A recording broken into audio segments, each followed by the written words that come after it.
Mike, turn your games down.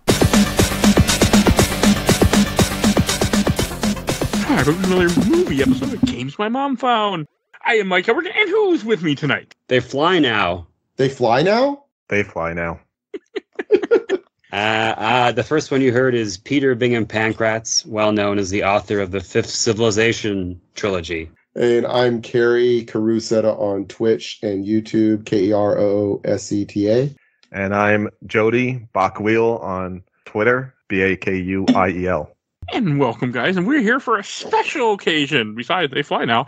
We are here for the final movie of our Star Wars series. We are finally talking about Star Wars Rise of Skywalker. Came out in 2019. Beginning of this year, we started with Phantom Menace, and I said that we were going to finish it because last year we did the original trilogy, and we are finally bringing you the end. Took us over a year to go through all. It feels like longer, especially with some of the later ones. It does feel like it's been a long time. Like I've been podcasting with Mike for a while, but feels like, Peter and I have been doing these Star Wars things together so long. I'm like, what are we is this the last time I'm going to do something with Peter? Like, this actually might have been the first episode I watched or listened to was you guys. Oh. Oh, wow. Was the Star Wars one. Star Wars is very popular in the world. So we've done Yeah. all the TV shows that have come out in Disney Plus. Well, I mean, all the live action ones. Yeah, we started the first one that we did together. See, I'm going through. Actually, we did Mandalorian season 1 first. That was the first one, yeah. Okay, so we'll get together for Mandalorian season 4 and the Mando movie. Yeah. And episode 10, which is sure to come out at any moment within 4 to 7 years. Allegedly, yeah. I'm excited for it. I'm a little burned out on Star Wars now for like how much Star Wars I've been watching. After I'm done now after this. But yeah, no, I'm definitely upset. I'm excited when we do finally get more. Yeah, I mean, I'm excited for more Mandalorian for sure. I'm excited for Andor season 2. Oh yeah, that very much. God, March 3rd, 2021 is our first Mandalorian, and our first movie was May 4th, 2022, A New Hope. Oh, okay. Yeah. So it has been, more than a year. I was going to say, this is from 2019, the last of our previous era before the new era began in our real lives. Yeah. I think for many people, this is the last movie they saw before COVID. This was the last one I saw before COVID, yeah. Same. My son and I went and saw this in the theater, and then COVID. Right. I think I might have been too. I don't remember.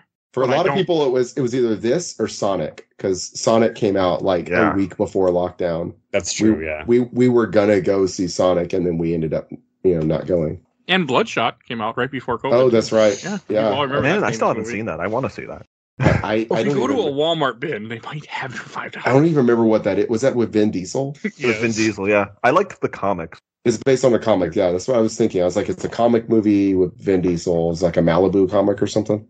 It's Valiant. Valiant. Okay. I totally forgot about that movie. Yeah, I forgot it existed until you said it. And then I'm like, oh, yeah, there was a movie about that with Vin Diesel. I only know it because of the joke. One of the podcasts I listened to, Comic Conspiracy, one of the guys, it was the last movie he went and saw. He saw it for the podcast. So they always talk about comic book movies, and then the lockdown happened. Right? So no one else saw it but him. So that's why it's always stuck with me. But that's not why we're here.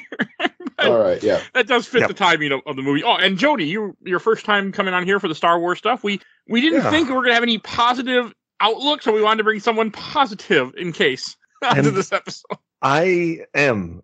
Even though I'm not as positive as I once was on this movie, I am still overall a positive. So we'll see how this goes. It's good. It's good. I will try to be positive about stuff. Yeah. Right. It's better to love things than to hate them. And while I don't hate this movie, I will have plenty of things to say in the negative category for this. I'm in the same. I try to enjoy everything because it's just more fun to enjoy things. And this one, I don't hate it, but man, I don't like it. I definitely negative on it. I enjoyed it more this time than I did seeing it in the theater. This is actually only the second time I've seen it. I saw it in the theater, and I saw it today. I finished it just like an hour ago. Yeah. Same. I watched it for the 4th time today. There you go. Yeah. Actually, it's possible I watched it once in the last 4 years, but I don't remember if I did, or 5 years. But I know I did not. I watched it. I remember I saw it in theaters. I remember like having tears of joy at the end of this movie, walking out of the theater, looking at my wife, go, "That was amazing!" And she just being like, "Yeah, okay." And she's a Star Wars fan. And I hadn't seen the movie since. And let's just say, when I finished this time, there were no tears, or maybe some tears, but they weren't happy tears. But yeah, that's my history of this movie. And I've been purposely waiting to watch this until we did this recording, and I've been planning this for like probably 2 years. So you held off. Yeah. And Peter, what about you? I had seen this when it came out, and then I saw it when it premiered on Disney Plus. I wanted to watch it to reevaluate it. So I've seen it twice. This is my third time. But you know what? I had very little memory. I did not remember all the planets they went to. I was like, oh, yeah, there's that part. Oh, yeah. For some reason, it just washes over me, this particular movie. That's because the movie doesn't even bother to stop. Hey, look what planet! We don't got time for that. Next planet. Like, yeah. Oh well, yeah. There is the light speed skipping, which I thought was neat. It doesn't make complete sense with what we know about Star Wars, but it's fine. It actually fits with what we saw in this trilogy. Yeah, it's probably closest I've seen to it out of this trilogy is probably what they did with the Kessel Run in Solo. Yeah. Close, not the same, but yeah. Well, I was thinking of when when Han Solo light speeds them directly into the atmosphere of a Starkiller base in Force Awakens. It's like a similar idea to that, because they're this like light speed skimming and just ending up in the middle of random planets, and it's like, but you could just, if you did that, couldn't you just like land in, like kill I mean, you would have died so easily. It's just pure luck. Yeah. Well, considering you didn't do any calculations like they're supposed to. Yeah. It's very, I think that might be a J.J. Abrams thing, because I believe they did that in the J.J. Abrams Star Trek, where it's just like, these ships aren't bound by any sort of rules. They can just go right into the planet. And it's like, okay. It's still better than the Hondo maneuver. Yeah. Oh, the holdo maneuver. The holdo maneuver, yeah. Yeah, Before we go any farther, I do want to say the plot of this movie. Sure. So the plot is Last Jedi never happened. Rey is a character. Finn, we forgot he exists. And Palpatine's back somehow, and the Resistance is failing. Yep, there you go. There's a plot. Palpatine's back. Somehow Palpatine has returned. That's literally a line. Somehow Palpatine has returned. I know, and I was like, wait, that's your first draft, right? Like, isn't that how it should be? That's your first draft. I'm going, this is stupid. We'll fix it later. Not... I like the answer that the guy gave right after that. Well, cloning, dark Sith secrets. I'm like, how do you know about Sith and cloning? Why would you know any of this? Also, in that same comment, when they talk about the cloning, they're like, well, it's something only Sith can do. I'm like, do you not remember the Clone Wars, buddy? Like, yeah, God. Only the Sith can clone or buy clones. Yeah. The way... Apparently, we just didn't know it when the Army of the Republic was made. I mean, there's been all sorts of speculation about it, and my thought is, if the writers didn't give it as much thought, why am I going to be worried about it too much? True. I would love to speculate, but I don't know. Maybe it's not that worth it. I feel like J.J. Abrams in general, he's really into just kind of the rule of cool, like, I'm going to make something really cool and don't think about it. Just, it's cool, right? Like, wouldn't it be cool if Spock could watch his, like planet or his, like the star, like in his system implode, but see it, but not die from it, because we want Spock to see it. That'd be really cool, wouldn't it? I'd be careful what you wish for there, Kerry. Right? Like, I might give you an excuse to rewatch that movie and talk about it. Oh, I'll talk about that movie. Wouldn't it be cool if there was a lightsaber battle and a big Death Star piece in the middle of an ocean? Wouldn't that be cool? Well, exactly. Or you know what? It is cool. Or there's also the lightsaber battle that takes place both on and off a planet at the same time. Yes, true. And again, it was so many things where I'm like, this is pretty cool. It's stupid, but it's pretty cool. And that's how I felt. I felt about this one more so than the other than the first one. Like, Force Awakens didn't feel like it had things happening that don't make any sense just because they look cool as much as this one did. Well, this one was just rushed. But it did look cool, is the thing. There's a lot of really first of all, it was beautifully, like, a lot of it looked really nice. The set design was really good. I liked when they're on the Star Destroyer, on Kylo Ren's Star Destroyer, and how they've got, like, the whole, like, the reflective black floor of the landing bay for whatever reason they decided to make it reflective black and things. It looks really good. He's got some really good composited shots, of just like things look like it's well directed. It's a very well directed. I think it's poorly written, but it's well directed. Yeah, I will say as a janitor, that floor is my nightmare. Right. Yeah. I imagine. And I was noticing something. I was reading up on the movie, and I didn't realize. So originally, I forgot all about this. That Colin Trevorrow was supposed to direct it. Yeah. And then he left because of creative differences with Kathleen Kennedy, which I assume he wanted to like out Rian Johnson, and just really go off the grid with it. And she's like, no, we're going back. We're going to make a traditional Star Wars movie. And he was like, well, fine. And he quit, but he still gets the story by credit. Him and his co-writer, Derek Connolly, have the story by credit on it. And I wonder how much of their original script remains. I think feel there's like hints of it there. Yeah. But I have a feeling like a lot of the things that are inconsistencies are things that were made, like the rule of cool, over that script. The I original agree. script is out there. I actually. Was it? Ooh, interesting. Yeah, it's out there. I'll send you a link in this. A friend of mine who was on a different show, Trey from Nintendo Main Podcast. Oh yeah, we did Force Unleashed 2. He sent me a comic. Somebody made a fan made comic of what the script was. The movie that we never got. And that I would be interested in reading, because I'm like, I don't know if I have the patience to sit and read a Colin Trevorrow script, because I think Colin Trevorrow is fucking terrible. I'm sorry. What did he do? He made one good movie called Safety Not Guaranteed, which is a nice little indie film with what's his name from Firefly? Nathan Fillion? Yeah, Nathan Fillion. So It's a really good little indie film. And then he made the Jurassic World trilogy. Oh, first one wasn't too bad. The first one's fine. It was fine, but the other two, fine. I haven't seen the third, but the second one went. Me either. Exactly. I saw the second one. I was like, I'm good. Yeah, the first one was what got him the job, because that came out right when The Force Awakens, right before The Force Awakens came out. Yeah, so that got him. They thought he would be the next big thing. It was weird because he's like a weird story, because he made this little indie movie. Yeah.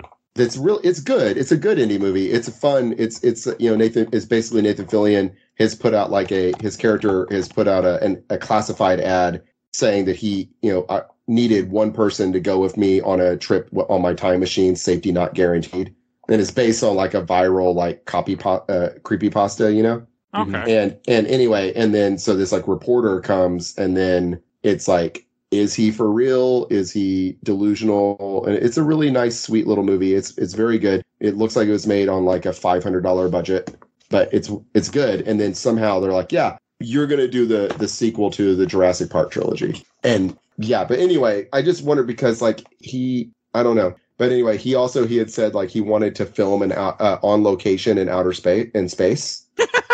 What? For this? I heard that, but I didn't know that was for this movie.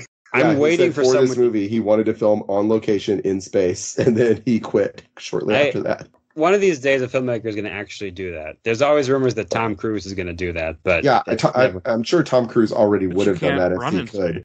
They just need to get a SpaceX rocket that can go up. Tom Cruise will buy in and do it. Yeah, that's true. Yeah. This is how Tom Cruise dies. What a way to go, though. What a way to go. Well, he almost did in his last movie, didn't he? Yeah. Traction for months. Yes. So he's going to die in a movie. We know this. It'll be while he's running. So maybe it'll be a Star Wars movie filmed in space. So. Well, I gotta say, I was looking over the rewards this show won because it was nominated for a lot, but it only won like CGI awards and sound awards, one directing award, and one Saturn award, which surprised me for best sci-fi film. I don't know about that one. Were there no other sci-fi films in 2019? It won it. Yeah, I don't know. I don't know the Saturn awards. It won best sci-fi film and best direct. The Saturn Awards in 2021 gave it best sci-fi film, best director, best music, best makeup, and best special effects. I can agree with it won all those. Yeah. I don't know about the other two. But again, I don't know what was it up against. I have no idea what came out in 2021, to be honest. But it's got a 2021. It didn't come out in 2021. It came out in 2019. Why is it winning the 2021 Saturn Awards? 2020 never happened. They must have been the year the world shut down. Yeah. Oh, and I guess it was late enough that it would be for the 20. Yeah, because it was the 2020. Yeah, but then it did get nominated for 3 Oscars, but it didn't win any of them. Nothing. Yeah. Good. Yeah, it lost like visual effects to 1917. I looked it up. Yeah. Which, well, I don't remember that one. 1917. World War One movie. World War One movie. That's it's shot to look like it's all like one take. It's not actually. Oh, okay. I think I remember. It's actually the visual effects a lot of the visual effects go into making it look like one take. So yeah, it deserved that. But I think it's funny because best original score, John Williams. Like, all right, no, John Williams should not be allowed to win best original score for any Star Wars movie after at least the original trilogy. Yeah, because It's the same damn music. so much of it is. There's a little bit of change. Like I did notice some new music, but it's still the same bass. I know.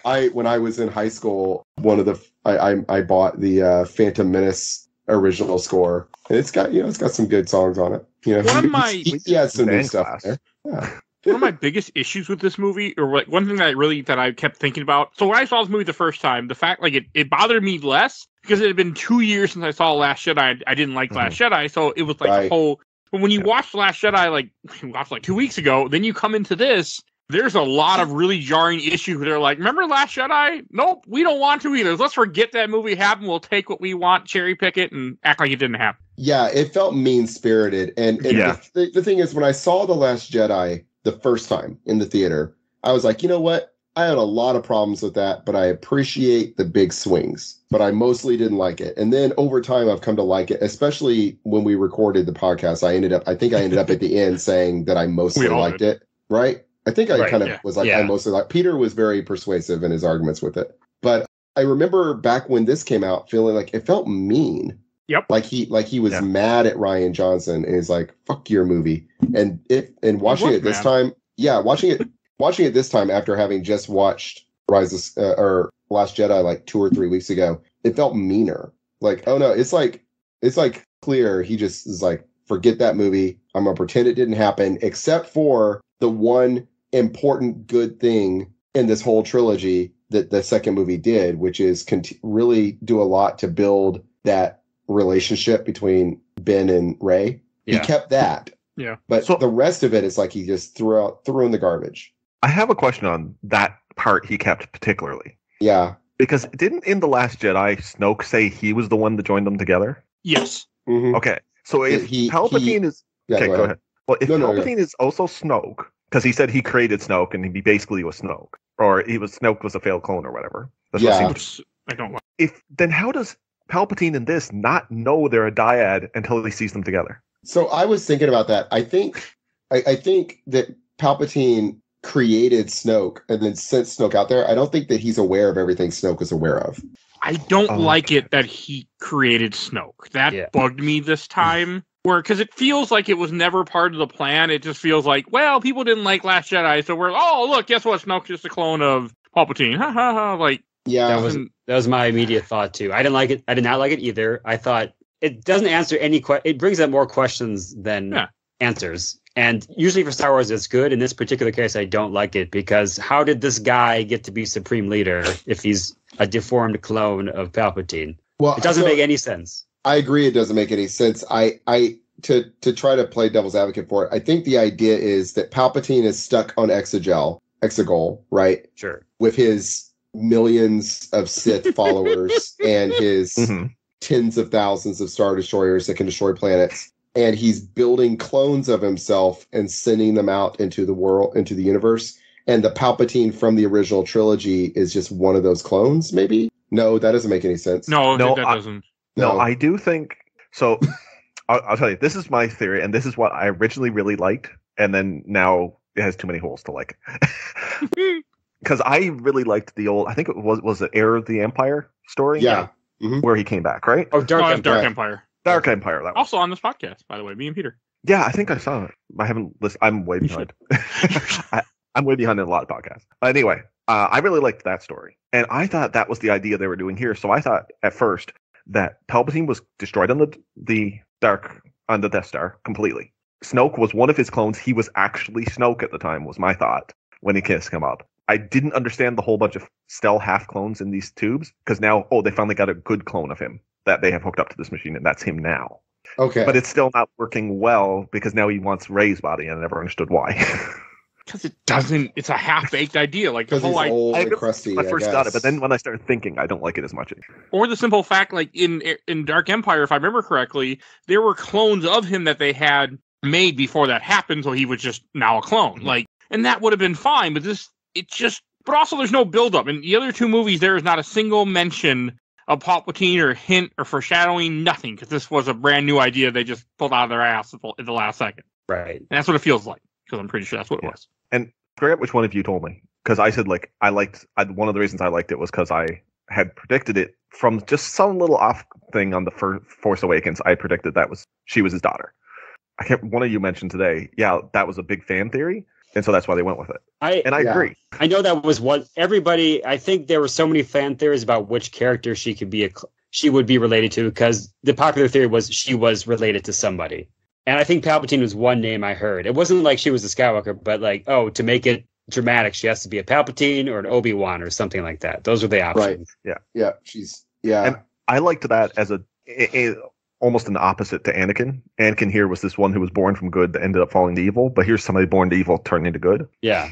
That's fair. But I mean, but I agree. There wasn't a lead up to it. So no, because it wasn't like because it wasn't planned from the beginning. That's the problem. But that was the problem. You don't make a trilogy of movies one at a time. Yeah. You plan out the trilogy if you're going to have a trilogy. And if it's not a flash in the pan thing like A New Hope, if it's going to be like we're Disney, we're making these 3 movies, we're filming them at the same time, you're more or less at the same time. Yeah. Or you got to have them plan them out. Like, I mean, you can. Exactly. Peter, you wrote 3 books. I mean, like you didn't just go, well, I didn't like the way the second book. We're just going to put new things in and just make it all older. Like we're going to forget stuff. Like I'm sure you didn't do that. Right. I had story beats and I knew where I wanted to go. I didn't know the nitty gritty details, but I had a fair. But I had a fair outline. Like they should have had. Like in movie 3, the villain is this, and this is what's going to happen, and etc. This is what has to happen character wise. That's what you should do if you're doing this. Yeah, and I mean, it's possible they did, and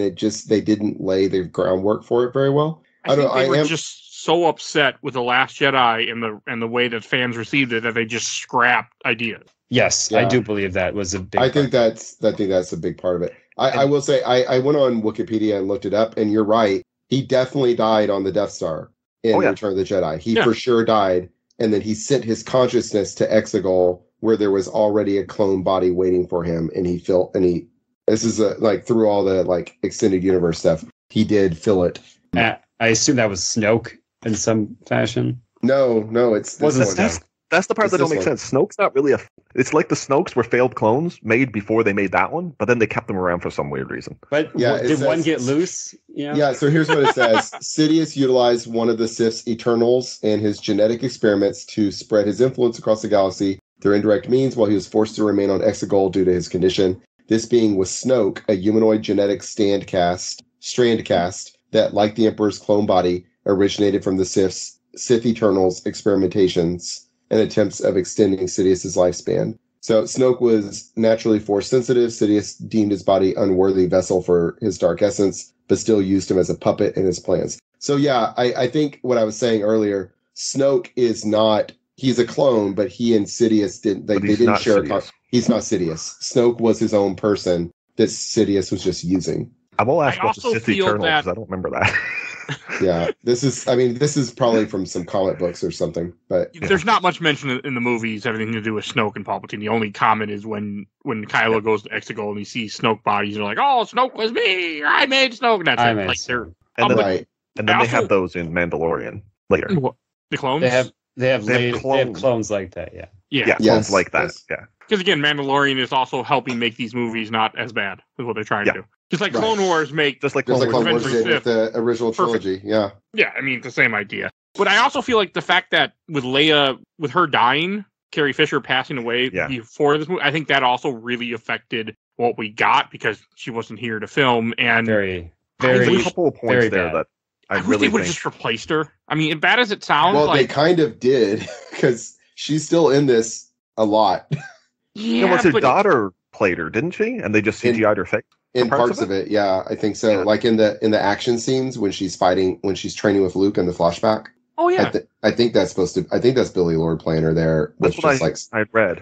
I don't know if that's true or not, but that's what I heard also. Yeah, but also to me, it's just I did too. Actually. As much as it sucks, but again, after Solo, they are never fucking recasting anybody again after how Solo did. So. That would be really hard. I mean, I kind of see what you mean. It'd be really hard to swallow for a lot of people. Yeah. I just don't get how they even had enough to do what they did. Like how they just ran. They had enough. They had enough. She's in it a lot more than you would expect. I think there is a lot of I think there's a lot of voice manipulation in there, more so than maybe they're saying. Yeah, because probably so. Some of the lines. Sorry. I mean, some of the shots are definitely repurposed, and you can tell like they're kind of hidden and they look grainy, and they're in shadows as opposed to in light. Mhm. So like, okay, that's a disguise and it's inserted in there. Wasn't some of her stuff shot, they said, for Force Awakens too, reused? Like, or from, not Force Awakens. That's what they say. They say it's a lot of unused footage from the previous movies. But it have to be altered a lot. Yeah, it'd have to be altered a lot, because it actually fits the plot, such as it is, pretty well. I mean, with AI now, you can take voices and... Oh, I know. So, I mean, it's not that... I remember I was reading something about a YouTube where people were upset because this YouTuber, like, his wife was upset they could take his voice and make whatever they want. And I was thinking to myself, well, yeah, they can do it with me now too, but I'm not famous enough anyone's going to do that. But James Earl Jones has sold his voice to Disney to do for now on, so they can have an AI Darth Vader. Never need to recast. Never need to pay. Or pay, right? Well, I'm sure they paid him quite handsomely for it. They're supposed to give him back, and his family will get royalties, supposedly. Yeah. See what legality actually works out to in that. But so anyway, what I'm reading on Wikipedia, and I think this is in the movie, but it's hard to parse, is that, basically Palpatine's clones, none of them are good enough for him, and that's why he wants Rey. All of his clones are decrepit old, crappy bodies, and he wants Rey. Plus, Rey is like insanely powerful. We've seen that. She is, by the way. She is like crazy powerful. We see various instances of it in this movie where she's like on a whole other level from anything we've seen in previous movies, which is, I know, something that incels hate. I don't hate it at all. Like, give me a Force Unleashed Star Wars. That's fine. That's cool. One of my favorite things she does that we've never seen in the live action up to this point was the healing. Because I love the idea of Force healing. Yeah, people were upset about the Force healing when it came out, and that was one of the things I was like, "Hey, that's been in the video games and extended universe, the comics, the novels for like decades." Like, actually, a fun fact is that was in Grogu did that in the Mandalorian the week before it came out. Yes, and people were upset because they're. Yes, it was the week before. I was thinking it was after because I didn't watch it. People were upset. They're like, "Oh, see, they did that just so they could like tie it in with the movie to be like, see." It already existed because here Grogu did it. Mm-hmm. Yeah, but the thing is like when she heals with that, I'm like, well, yeah, like, and back in like 1996 or 1997 in Dark Forces 2, you could heal with the Force also. So this isn't shocking to me that she can heal. Yeah, I thought it was cool. It's like she regained a lost art, Yeah.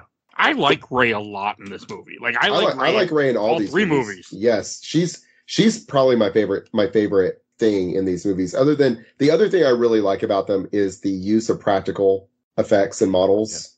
Yeah. I think that was a really wise decision that makes them It really makes them look a lot better than the prequels do. The serpent had to be mostly practical effects, wasn't it? Yeah, I don't know. The serpent it looked like a mix for sure, but yeah, but the face to me looked practical and it looked really good. It did. And there's a lot of things in here where there's a lot of good practical models. Like all the ships look good. Yeah. Well, most of them anyway.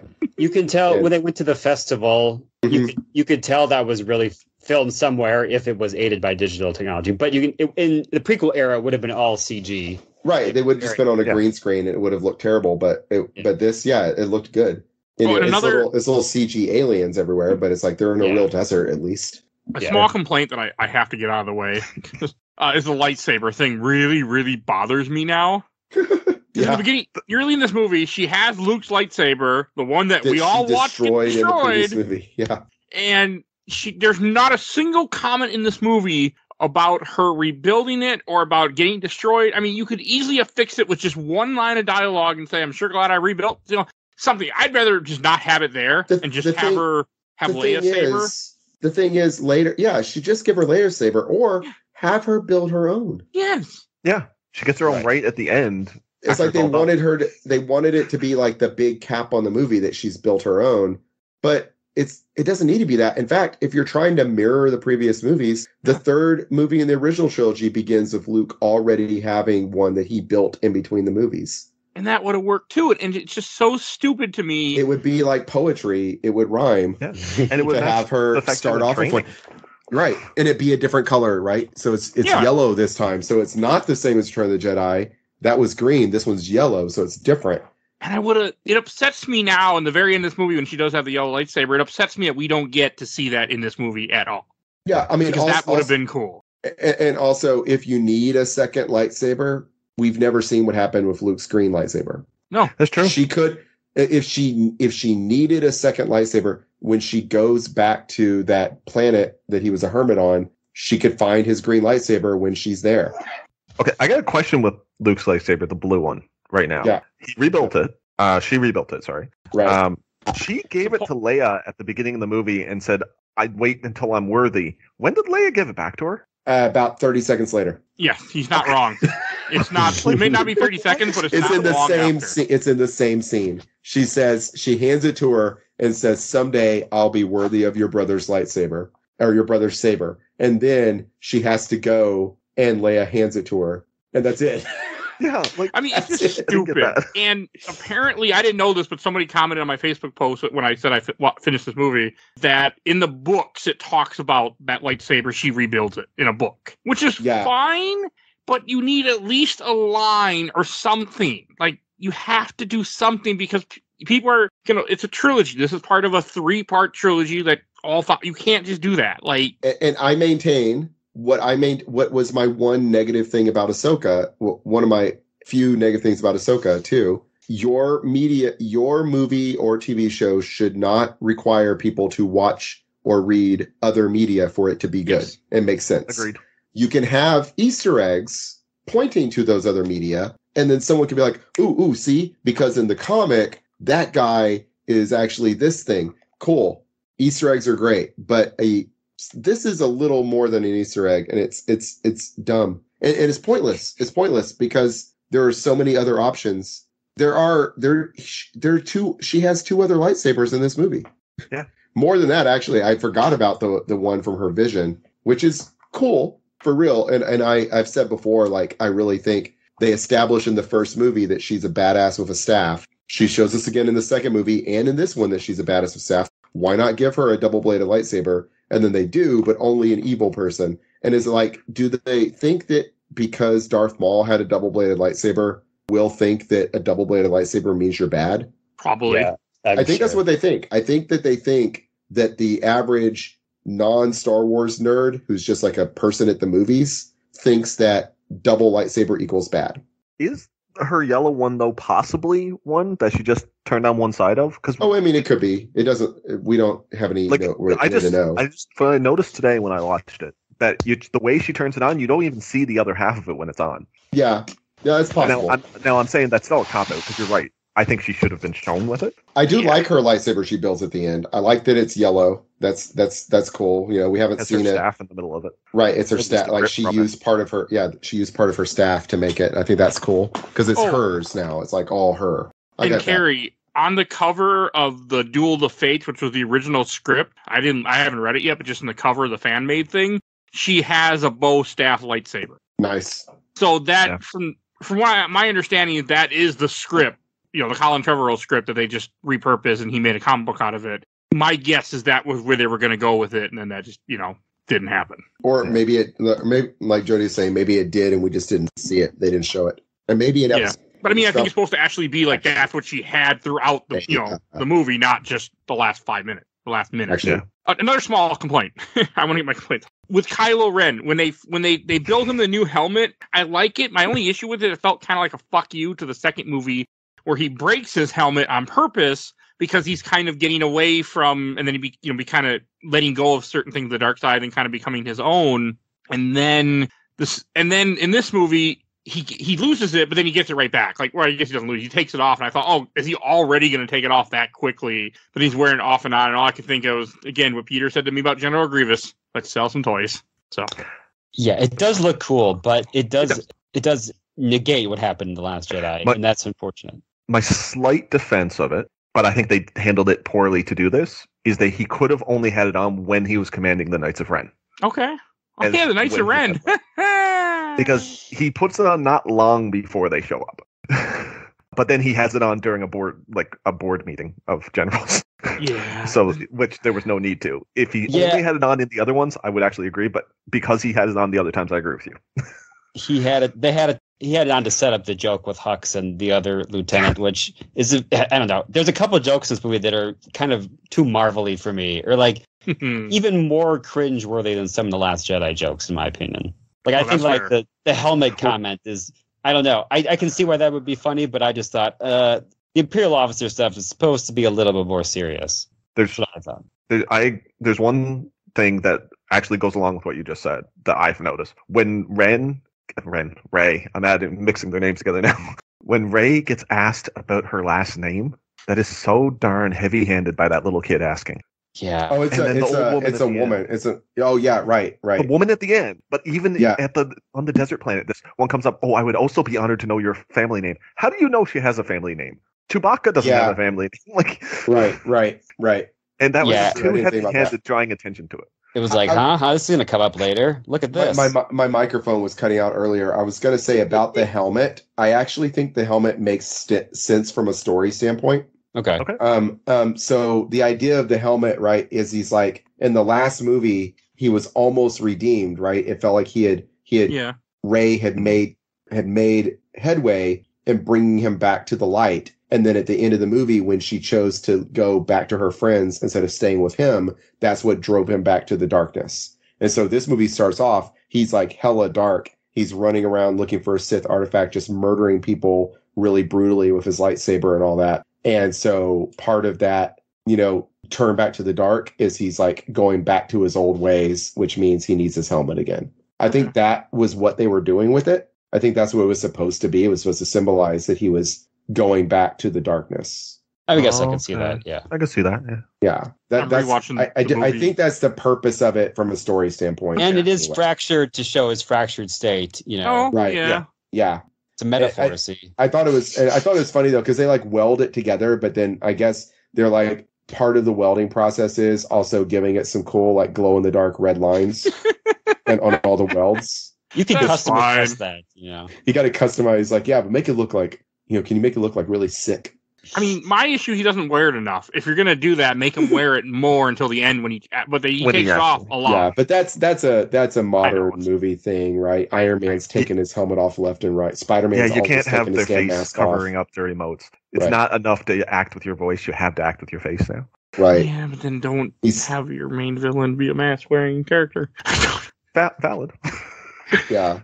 You don't have to in Star Wars. Like, I mean, yes, we all love Darth Vader, but you don't have to do that. Like, I'm just thinking like of how many times, like, I mean, Mando like never takes his mask off, his helmet off, right? And that show's still great. Yeah. I mean, also that actor is no longer going to really be playing Mando, other than the voice from the sound of it. But that's fine too.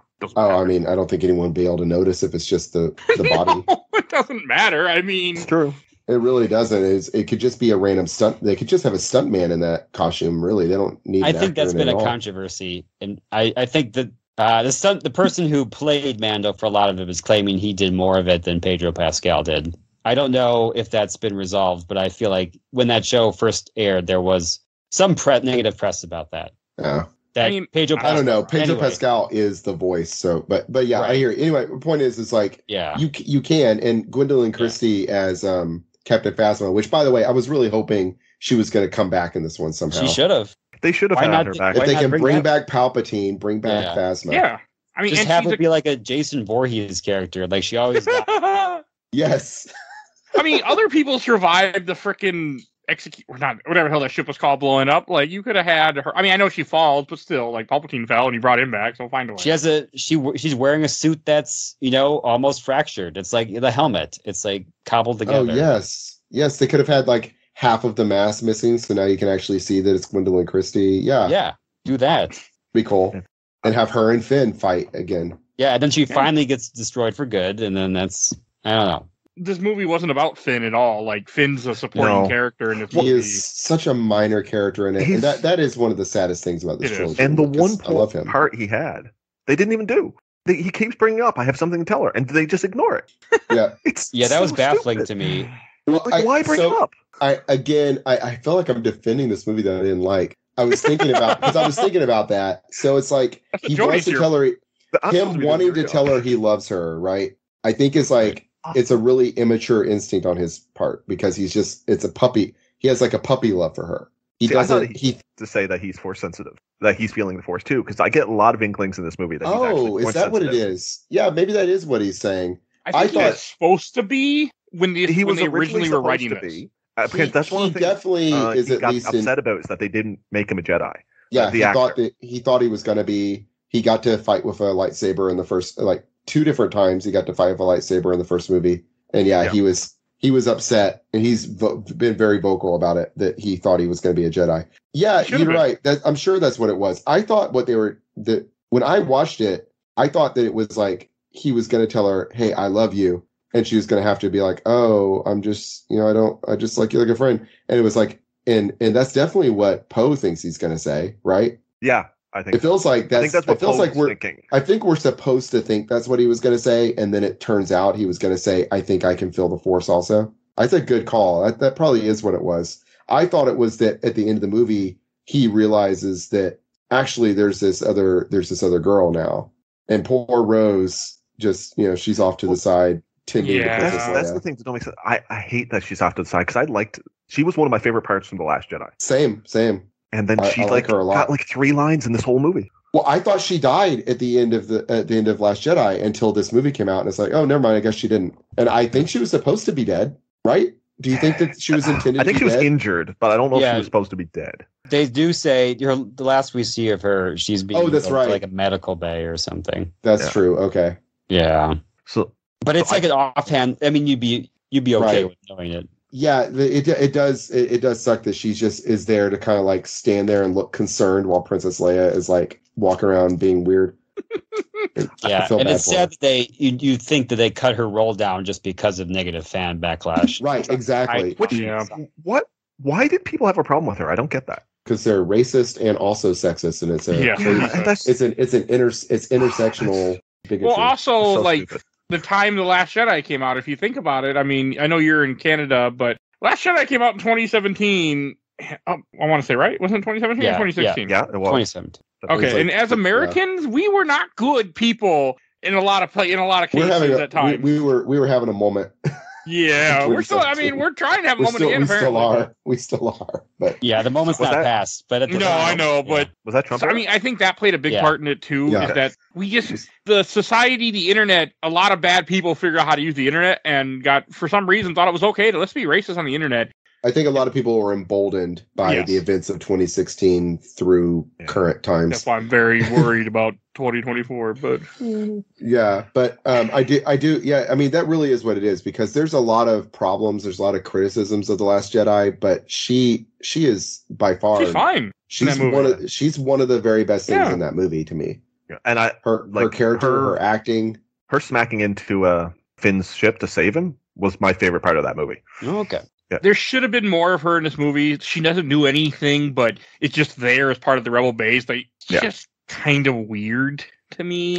Like, I mean, I know why they did it, but like watching this movie again, there's so many things that felt like "fuck you, Last Jedi" never happened, and that really bothered me a lot. Well, one of the things they established in The Last Jedi is that the rebellion is down to like this. It's like 12. It's like 30 people at the end of it. Yeah.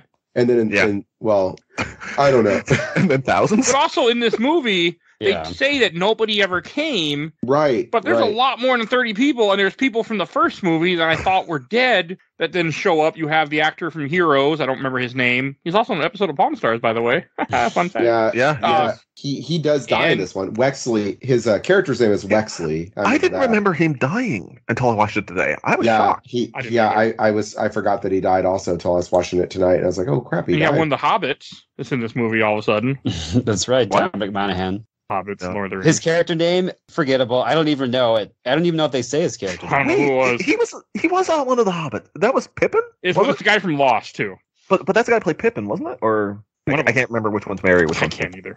But it's Pippin or Dominic Monaghan. He's Mary. He played Mary. He played Mary. Yeah. Okay. Oh, he portrays resistance. I didn't even realize that was him until you're saying it now. Beaumont Kin. He's the one that does the stupid line about the Sith and cloning. Yeah. Yeah. He is. There's a lot of dumb lines in this movie. Like, let's talk about a really wonderful plot point that just connects this whole movie together to make it last an hour longer than it needs to. So we're hunting down the guys that, might have killed Rey's parents and the ship that Rey was on, and we're gonna find a dagger. But the problem is that the only protocol droid we have can't read Sith, because for some reason that little slave guy made that thing back in Tatooine. He followed the Galactic law. He can read Sith. He can read it. He can translate it. He just can't tell you. No, he translates it. He said, I know exactly where it is. He said it. He said, I know exactly where they're at. Unfortunately, I can't tell you because I'm So he said he couldn't translate it. He didn't say he couldn't tell you. Could you just not translate it and tell us where to go on a map? Right. Or they couldn't have the whole plot point of them running around for another hour. I mean, how else would make a movie last? Because the thing is, all they had to do was him say, I don't recognize this language. That's it. Yeah. And then they have to find someone who knows it. They take it back to Maz, and she knows, I think this is Sith. The only person who would know how to read Sith is this other ancient person like me who's on this planet you should go to. I mean, I don't know. It's just could have even still been Boba Frick, because I like Boba Frick.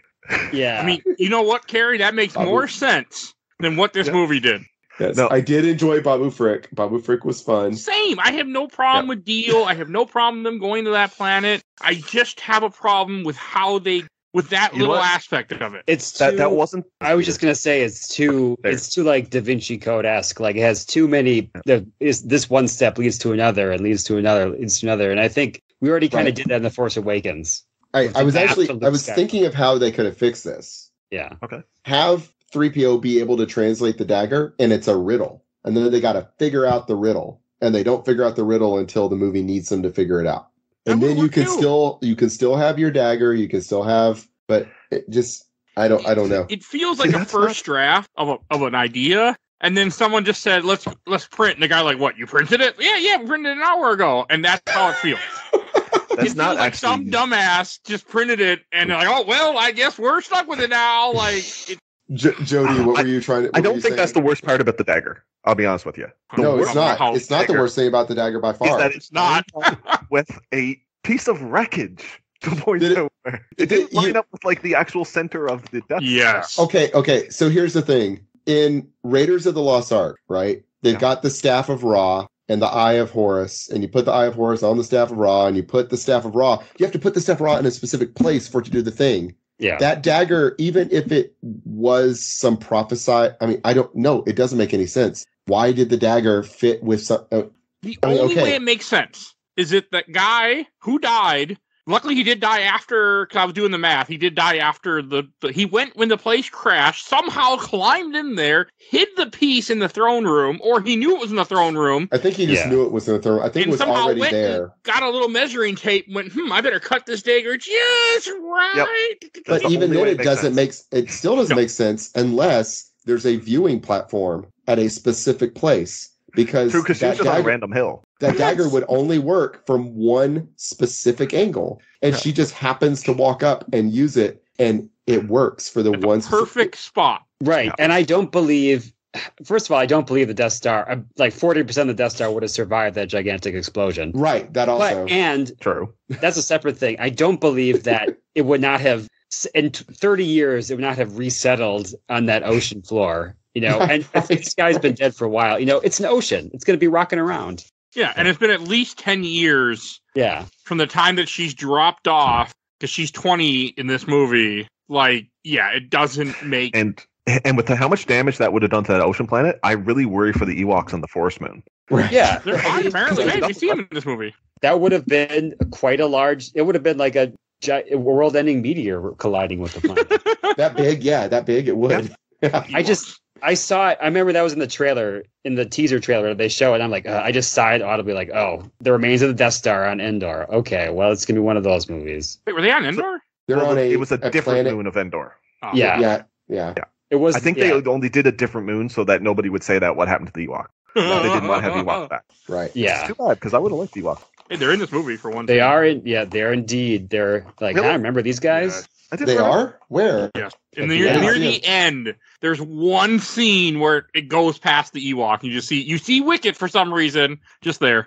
Yeah, you see them cheering after you see like Bespin, you see Cloud City, and then it cuts to Endor. Oh, okay. I remember the best. I don't remember any of. I just watched it, but I don't remember any of the celebration stuff. It just flicks really quickly. Yeah. Oh, I just remember them celebrating in their. I remember them celebrating in their camp. Right before that, you see them. Right after goes that, to Jakku when as the well. Blink and you missed it, huh? Okay. We see, Kerry, you were also celebrating because the movie was over. You're like, yeah, I was done! actually. You were looking at, to be totally honest. not paying much attention. That's true. I could see it happening, but yes. I probably had looked down at my phone or something. Marvel Snap. I mean, I was. I can tell you right now, when I watched this movie, I was doing other things, so I just wasn't entertained. Last Jedi, I didn't. This movie, I just wasn't really in it. I'm just like, eh. Like, okay, another thing that's... It's also too long. It's way too long. Yeah. One thing I do want to bring up is, like, you have a new villain in this, too. You have the new generals in charge of the Imperials. Hux, Pride. who was in charge all this time, ends up being the spy, and his reasoning for being a spy is, I hate Kylo Ren. I hate Kylo Ren.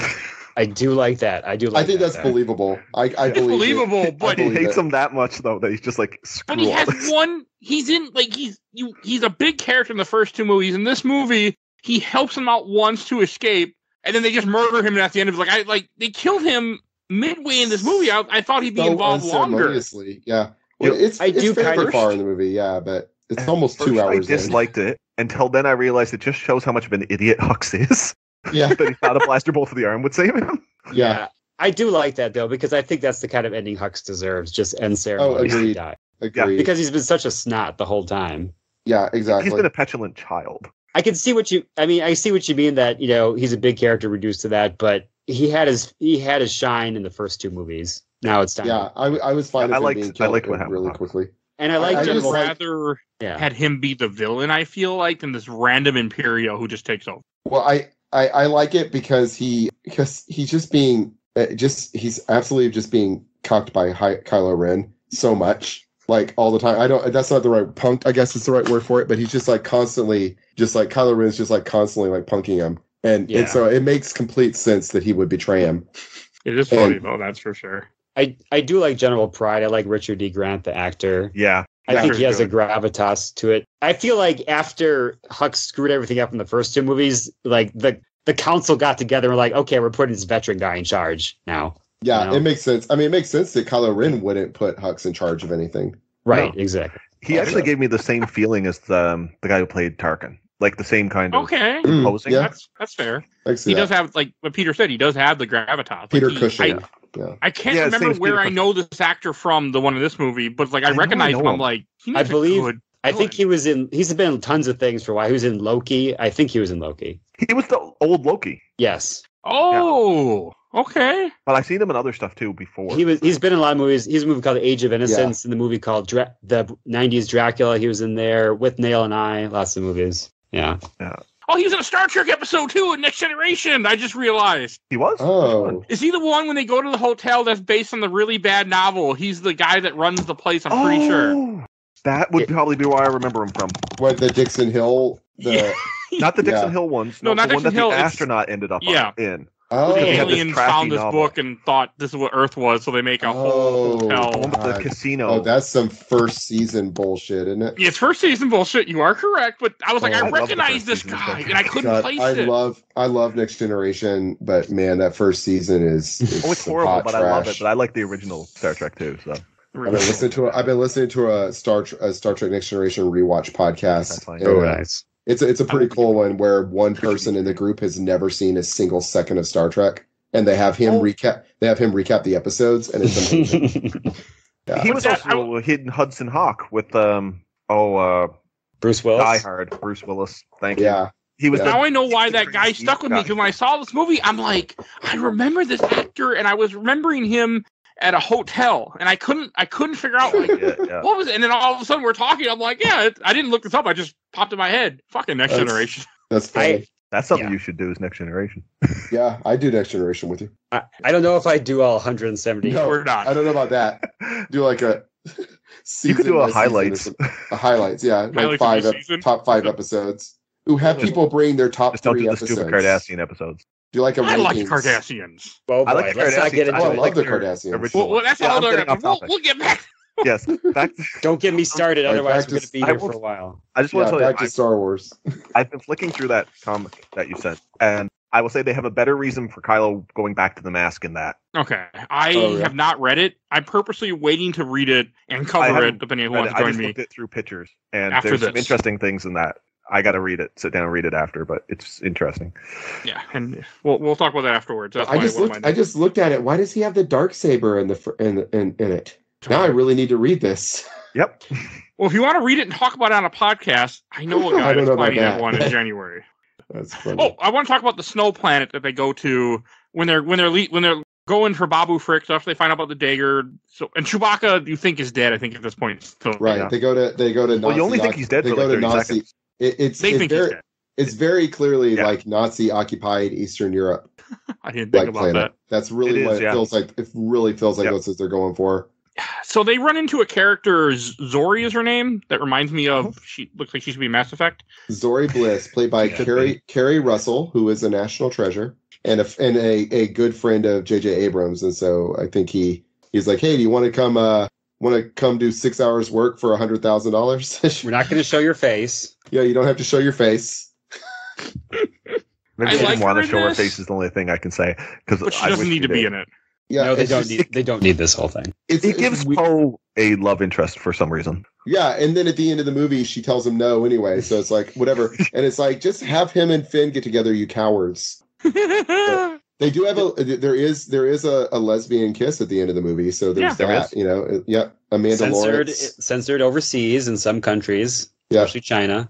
Amanda Lawrence, who played, she was like the top female Commander Larma D'Acy, and Vinette Robinson plays her wife, pilot Roby Tice. I like that was in here. Yeah, I did too. I did fuck too. you to certain people. So it did. It's just, but no, yeah. Kerry Russell's great. I love Kerry Russell. She's completely pointless in this. Her only purpose is to give some stuff for Poe to do, and then to give a way for them to get on board the Kylo Ren's ship. I don't recognize her at all. Runner, which so what? So was Han. Did you watch the TV show Felicity? No. Yes. Oh, so for me, it's The Americans. The Americans. The Americans, yeah. The Americans, I think, is possibly the best drama series. It was good. Definitely. I was gonna say it's the best drama series, and I'm like, I don't know that it's better than like The Wire or Sopranos, but it's up there. Either of them. I love both of those shows. I would put it above Sopranos, maybe not. Oh man, I was watching The Wire today as well, and I far preferred to watch that than Rise of Skywalker. Anyway, yeah. Jody, what did you say that? I said she was in not Rise of Skywalker. Obviously, she was also in Mission Impossible 3. Yes. Oh, that's right. Oh, yeah, okay. I've seen that. Right. Yeah. Yeah, she's great. I love Kerry Russell, but she's pointless in this. She gives that like captain's medallion. Yeah, that was stupid too. Never. Okay. So they'll let anybody with a captain's medallion land on the ship. Yeah, just so that's it. She's like, here, take this captain's medallion. Maybe it'll be useful. Hey, Chewbacca's on this ship. Hey, we can use this captain's medallion that I just. Wait, that actually happens in this movie? Yeah. Yes. Where the fuck was I? That's how they got on the ship. That's how they got on board the ship. The thing is, they did that in The Last Jedi. They had the code breaker to get on board. It's the same thing. It's a MacGuffin. It's just a MacGuffin. I don't remember this. You don't remember this? I wasn't paying enough attention, apparently. Okay, so Poe is hanging out with her, and this is when we almost see her face. She removes just the glass part, so you can just see her eyes. And she's like, I got this. This is my ticket out of here. This captain's, and he's like, is that a real captain's medallion? I've never seen one of those. Those will allow you to travel through, or she's like, yeah, they'll allow you to travel on any ship, through any blockade, no questions asked. And he's like, I thought it was just a thing to be like, hey, you could lead the resistance and we can run away together. I'm a hot girl, come with me. And she says, you want to come, I'm taking this, I'm getting out of here. You want to come with? He's like, I can't leave the resistance. And then she gives it to him, and they use it to get on board. Okay, I did not pay enough attention to some of this movie. I was specifically just so they can rescue Chewbacca and get the Millennium Falcon back. It is a power up. It is a magic, It is. God, I see it just now. He puts in the oh god. It's video game writing. It's video game writing. It is video game writing. I will say the Chewbacca thing, and this is a little before that. Actually reminded me, and I don't know why, but every time I see it when Rey's there trying to bring down shit, reminds me of how Chewbacca dies in the extended universe. Right. Yes. Yeah. He dies when a is- planet falls on him. Yep. Yes. And they drive off and leave him there. Right. Yeah. That is also so stupid where she thinks she kills him because she blew up a ship, and guess what? We had another ship. I'm like, this movie plays it safe. I don't want to, you could call it cowardly, but it plays it safe. It doesn't want you to think Chewie is dead for too long. It's so worried that you're going to be mad at Rey for killing Chewie that it introduces him like a minute later and says, oh no, he's alive. too soon. Right. Because it was okay. It should have been longer. It was okay for them to rescue him. What they could have done is that they find out while they're on that planet that he's alive and on that ship, which they do. Yeah. It could have been just that long. That could have been when we found out. We could have found out with them. Yeah. They even could have said they had a prisoner and just not shown who it was, like lead up to it. Yeah, maybe it's Lando. Yeah. Like, they caught somebody, and then we're worried about something else. We've got this captain's medallion. Why don't we go rescue him? How do you guys feel about Lando showing up in this movie? Awful. Okay. I liked that, actually. I like he's back. However, I do feel Leia like called him, so there was a reason. Yes, him being back is fine. I just don't. Right. I don't care for how he is in the movie. Yeah, no, I'm glad that he got to come back because it would suck for them to invite like everybody but him back. So it would be racist and weird. And plus, he really wanted to come back for The Force Awakens. Like, Billy D. Williams, like, vocally said it, and they were like, we don't have a part for you. And he was disappointed about that. They should have brought him back there. Yeah. Agreed. I'm glad he's here. I mean, it was just kind of funny. The only part that bothered me with him is when he's like, oh, yeah, me and Luke, we're looking for that thing. And I'm just like, why? Why are you with Luke? He's not even Luke's friend. I just thought of something. What if he had come back in The Force Awakens, and then in The Last Jedi, it's not the Holdo maneuver, it's the Lando maneuver? That would have been better. Yeah. Yeah, instead of a character we were introduced to dying. Yes, here's random purple-haired general in an evening dress. It's Laura Dern, so it gets a pass. But yes, I agree. I do like Laura Dern. I'm going to meet her if I ever get the chance at a convention. I will 100% be paying to meet her. So and crying when I spend the money, but I will. She probably wouldn't be cheap. Come on, she even made Sadler good not being a teenager. Remember when she was remember when she was the blind girl in Mask? No, I never saw Mask. Yeah, the 80s Laura Dern is unknown to me. I feel like it's 90s and later. Jurassic Park. Jurassic Park. She was the blind girl in Mask that she liked him because she couldn't see his face. It was the 80s. It was okay to do that. You had multiple disabilities per movie. Yeah, 80s were. I'm trying to go back and watch a lot of old 80 movies. Like I've never seen Goonies still to this day. I should change that one day. I watched E.T. this year for the first time. Okay. Oh. I watched Jaws for the first time last year, and I think it's a perfect movie. I have to watch it because of my poster told me to, but I haven't seen it yet ever actually. Jaws is sublime. It is. It's crazy. I've always heard about it, and I'm like, there's no way it's going to hold up. And then I watched it, and I was like, this is amazing. This is maybe one of the best movies I've ever seen. Like, yeah, it's not my favorite movie, but I think it might be the best movie I've seen. Like, it's amazing. It's really good. The Goonies did not hold up in that way for me, though. I'm just going to say. I've never seen it, so I won't have any connection to it. The only movie that hurt the Goonies till I was 35, and I did not care for it. But one thing I do appreciate, even though it kind of contradicts Last Jedi again, when Kylo and Rey are fighting and he's on the planet and she's on the ship, and they're kind of like things are happening in between them. I like it, but at the same time, it's just like this time I didn't appreciate it. I didn't realize that as soon as she knocks over the helmet, he's like, "Oh, she's in my room." Yeah, I don't know how he didn't notice that she was holding the dagger the whole time. Because I don't know, she's holding the dagger, clearly holding it. I didn't notice that. I didn't either. He's like, Grandpa! That's what did it. Clearly holding the dagger the whole time. And the whole time I was are right. How does he not notice the dagger and realize that she's in his room this whole time? Huh. So the thing about this is, all right, in The Last Jedi, I liked them being able to see each other across space and time. I liked that. I never liked the idea that they could actually physically touch. Like when his glove is wet. It's like, wait, but why? No, the vision is enough, because the thing is, when he fights the vision of Luke at the end of the movie, it's not like they're actually crossing sabers and fighting. Luke is dodging him specifically because they can't touch. Yeah. But he and Rey can, because they're a dyad. I guess is why.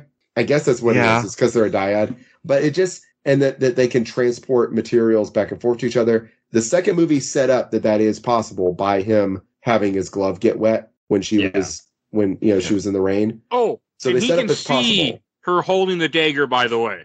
Yeah, because like I watched this movie, I was thinking maybe when he sees her, she's not holding the dagger, but when we see her, she is. No, he can literally see her holding the dagger. Yeah, this is a fucking idiot.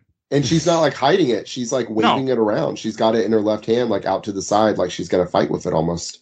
Oh, and the fact that like, because in this movie you find out that she's not a nobody. Her parents were Palpatines. It really hurts me now because in Last Jedi, when you find out she's a nobody, it's not that bad of a thing.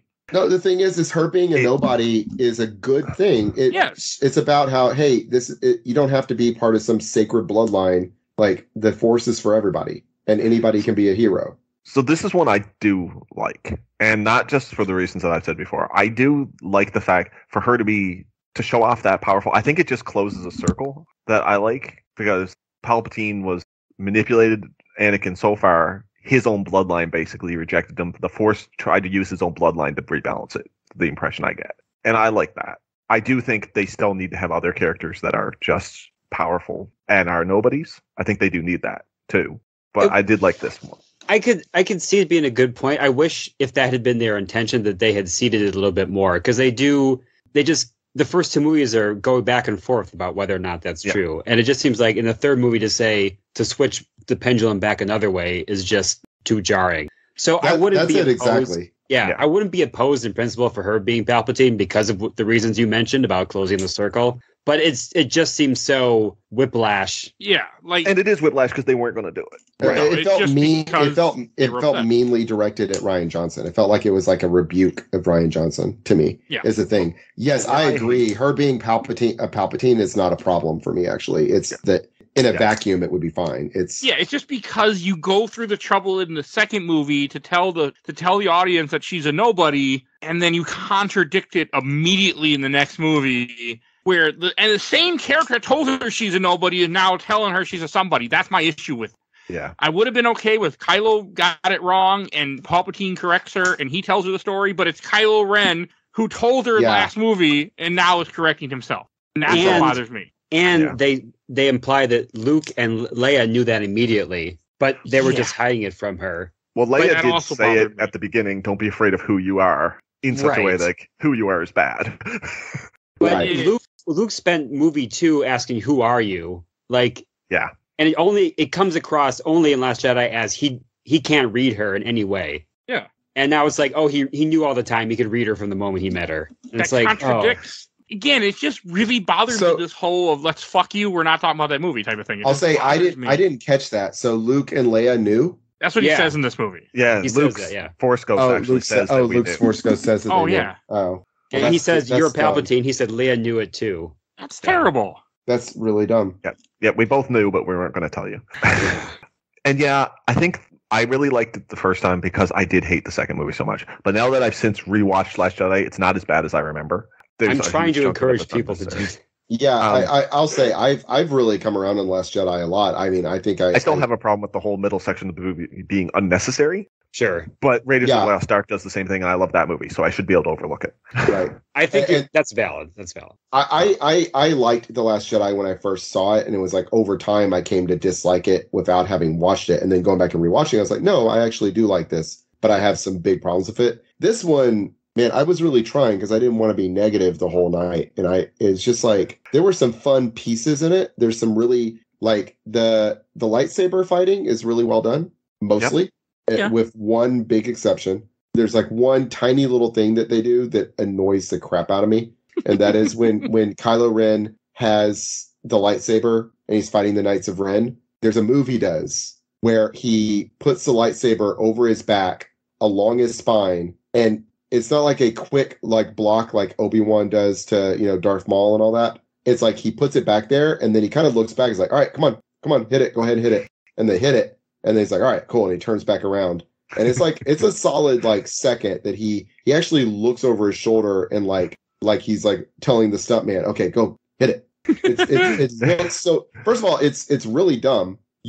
There is no circumstance where anyone would ever block anything like that, but especially not with a lightsaber, because when they hit it, it's going to hit him because he's putting it directly like along his back and they hit it, but it doesn't hit him. But also, why would they hit it? Yeah, they could have hit anywhere else. It's just because it's not like he does it as they're swinging. He does it and then they swing at it. It's just it's such a minor thing to nitpick. But I just watched it. I was like, that is stupid. Well, we should talk about the Knights of Ren. Yeah, let's talk about that. Yeah. What are the Knights of Ren? Who are they? So Peter, do they have I think Force? it was last episode you made a comment where I think Kerry's like, "Oh, I can't." The Knights of Ren. He's like, "Yeah, you'll be excited. You'll be disappointed." Yeah, I think we mentioned that Knights of Ren came up, and Kerry said, "Oh, I wonder what they did with that in this movie." And I'm like, "Well, don't wonder too much, because the movie doesn't really know what they are either. They were hyped up in the first movie as like the other members of Luke's academy that he turned against him, I believe, is right." But the Wikipedia says they're not that. The Wikipedia says they're just people who work for Ren or just follow Snoke or something. Is what the Wikipedia says. Really? Yeah. That's all I thought they were. But they're not the guys in red that were guarding Snoke. Nope. No. That doesn't. I mean, it would make sense for them to be that, but they're not. And they're not Force sensitive, which I think they should have been. What? They aren't? Right. No, they're not. They're not. They're specifically called out as not being Force sensitive. Why did he name himself after them then? That's here's what I got. The Knights of Ren were an enclave of masked dark side warriors that adhered to the ways of the Ren, a religious philosophy hypnotized by the lightsaber. A band of marauders from the unknown region, the Knights roamed the galaxy, causing wanton destruction. Imbued with the power of the Force, they were devotees of the dark side, which they referred to as the Shadow. In addition to their inherent abilities, the Knights of Ren were armed for range and close quarter combat. So they do Force sensitive, but not Sith. Like, not using Force abilities. I guess, but they don't use the Force at all in this movie. They just die. And they don't have lightsabers. They don't use the Force. They just beat up Kylo Ren with their blunt weapons that don't kill him, and then he gets a lightsaber. And they use the biggest, most unwieldy weapons. Which, mind you, I don't really like in video games, but in a movie like this, it looked dumb. Right. Well, especially they use big, unwieldy, non-deadly weapons. So what I'm getting is that in Force Awakens they tried to invent something mysterious like the Dark Lord of the Sith, which I never explained in the original trilogy. So they invented the Knights of Ren to be like, oh, this cool thing that Kylo Ren, followed, and then the payoff was a big nothing. Yeah. Oh, and to make it even better, they followed Crimson Dawn before they joined the First Order. All right. Wasn't Crimson Dawn is a that's the guard. Yeah. No, isn't that the Mafia? The Crimson Dawn is the Mafia. Oh, that's the ones that they were in Solo too. Yeah. Right? Apparently, what I'm reading here, they had something to do with Lady Kira from Solo. Okay, that's all ancillary material. It's in the comics and stuff. Lady Kira, is that the one that was?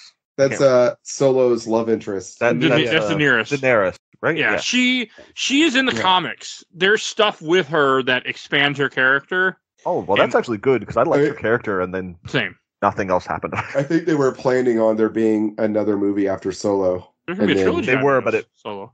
Solo. It's the same problem they had with The Last Jedi. Fans reacted badly. Yeah, though I think the fans reacted badly to Solo because they were still pissed off about Last Jedi. But that could be because I like Solo. The Knights of Ren don't do anything in this movie. Like they get not at all. They track down them. They chase after. I think they chase after the group for a little bit, and then they lose them. And then they try to kill Kylo Ren in the end of this movie and fail terribly. Yeah. I want to like them because I think they look interesting, but they didn't do it. They didn't even do anything to other people to show how dangerous they are. They could have even just done that with some civilians or something. Mm-hmm. They failed them. Yeah. No, it's dumb. Yeah. One thing I really like about this movie is Chewie finally got his medal. Yeah. Yeah. I will say, even though that's good, it does seem a little bit like let's rectify something fans complained about in another movie. Yes, it's completely out of nowhere. It's completely out of nowhere because it's not like they're awarding medals to anyone else, and also it's Maz. Like why Maz in particular? They wanted to give Maz something to do in this movie. Speaking of older, Maz apparently has the Force. Yeah. Also, that's cool to know. Yeah, I never understood what Maz's point was. I know she was the new Yoda, but I never got her actual point. She was to be a character who can move the plot forward by revealing the secrets. The wise old person who reveals the secrets. Yeah, who can who can inexplicably have the lightsaber that was lost on Bespin. Yeah. Yeah. And she's thousands of years old, they say. Which sure is fine. So she's way older than Yoda. Which again is, I think it's J.J. Abrams. Like, hey, remember that thing? Not necessarily older than Jabba. Bigger, right? It's like Jabba was like 2,000 years old. Who was? Jabba. Oh, Jabba was. And Okay. his father's even older than that if you go in the legends. Well, so. again, but that's not established in the movie at all.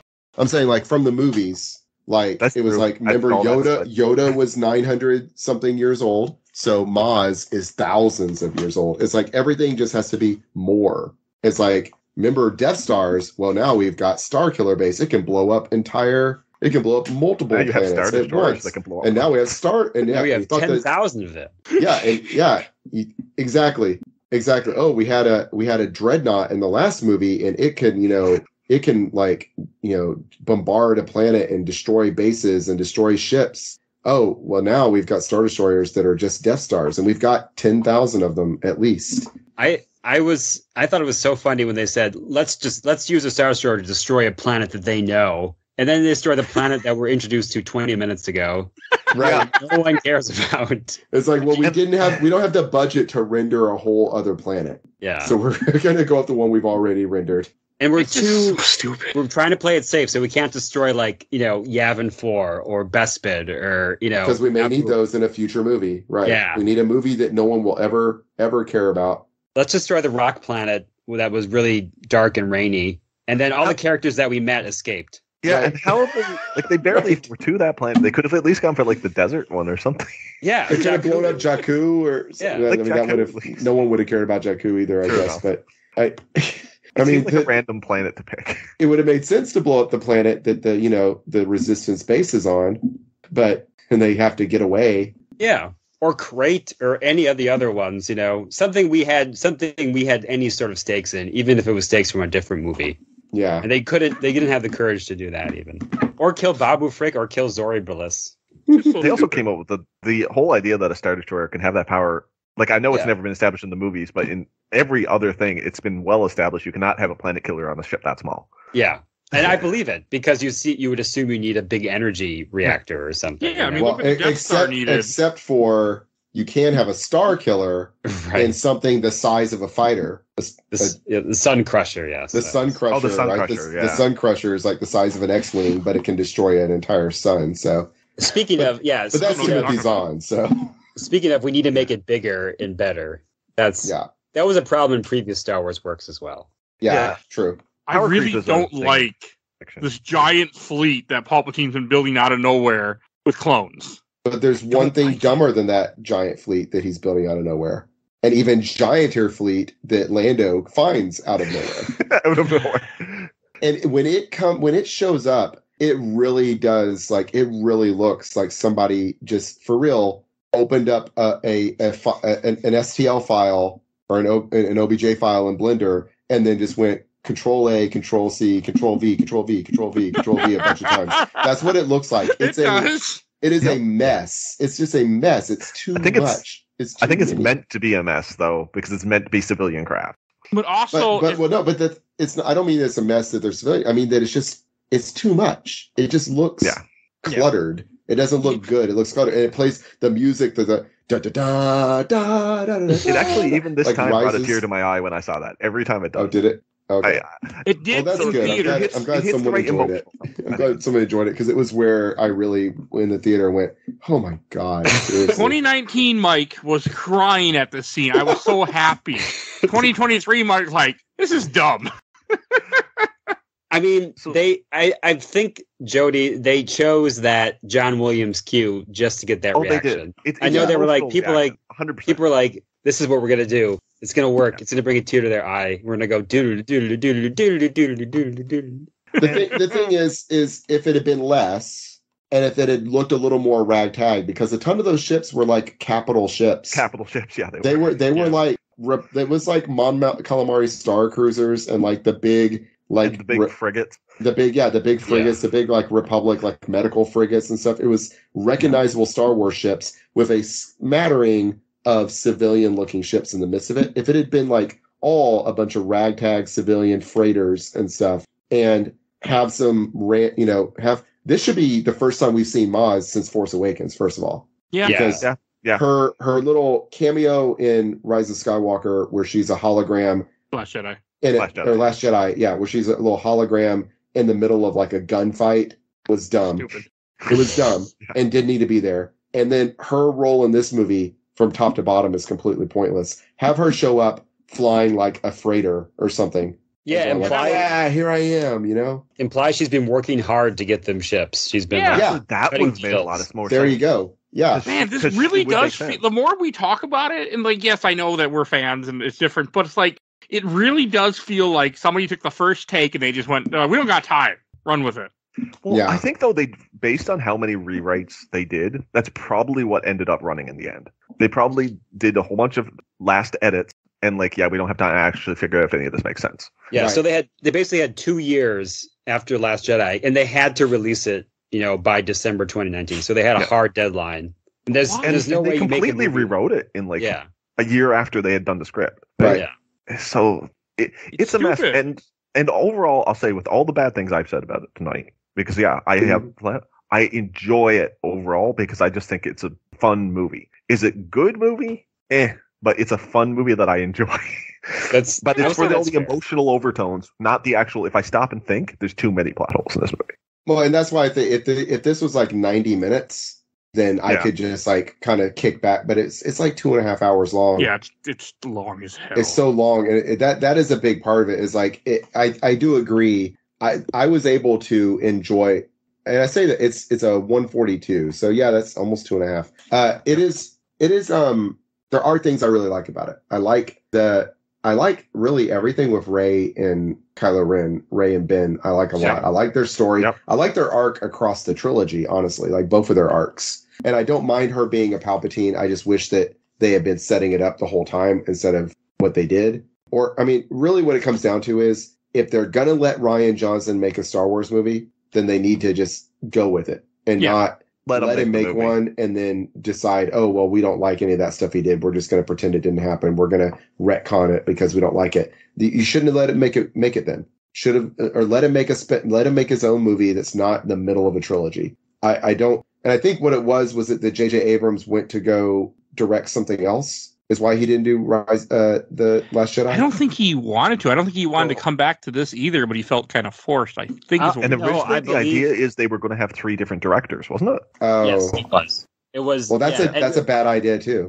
Yeah, Colin Trevorrow was announced for this one, I believe, around the time of Force Awakens came out, because they were like, it's going to be 3 different directors that are big and have big hits. Yeah. Well, you can have 3 directors because, the original Star Wars trilogy did it have 3 directors? Yeah, or 2? It did. It's 3. Had 3 directors. But you've got to have one creative vision behind the whole thing. Yeah, and one. And Kathleen Kennedy is not it, right? Because the first one was George Lucas and his wife that kept fixing, to bring him in line. Because you know what happens when he goes off on his own. Exactly. Yeah.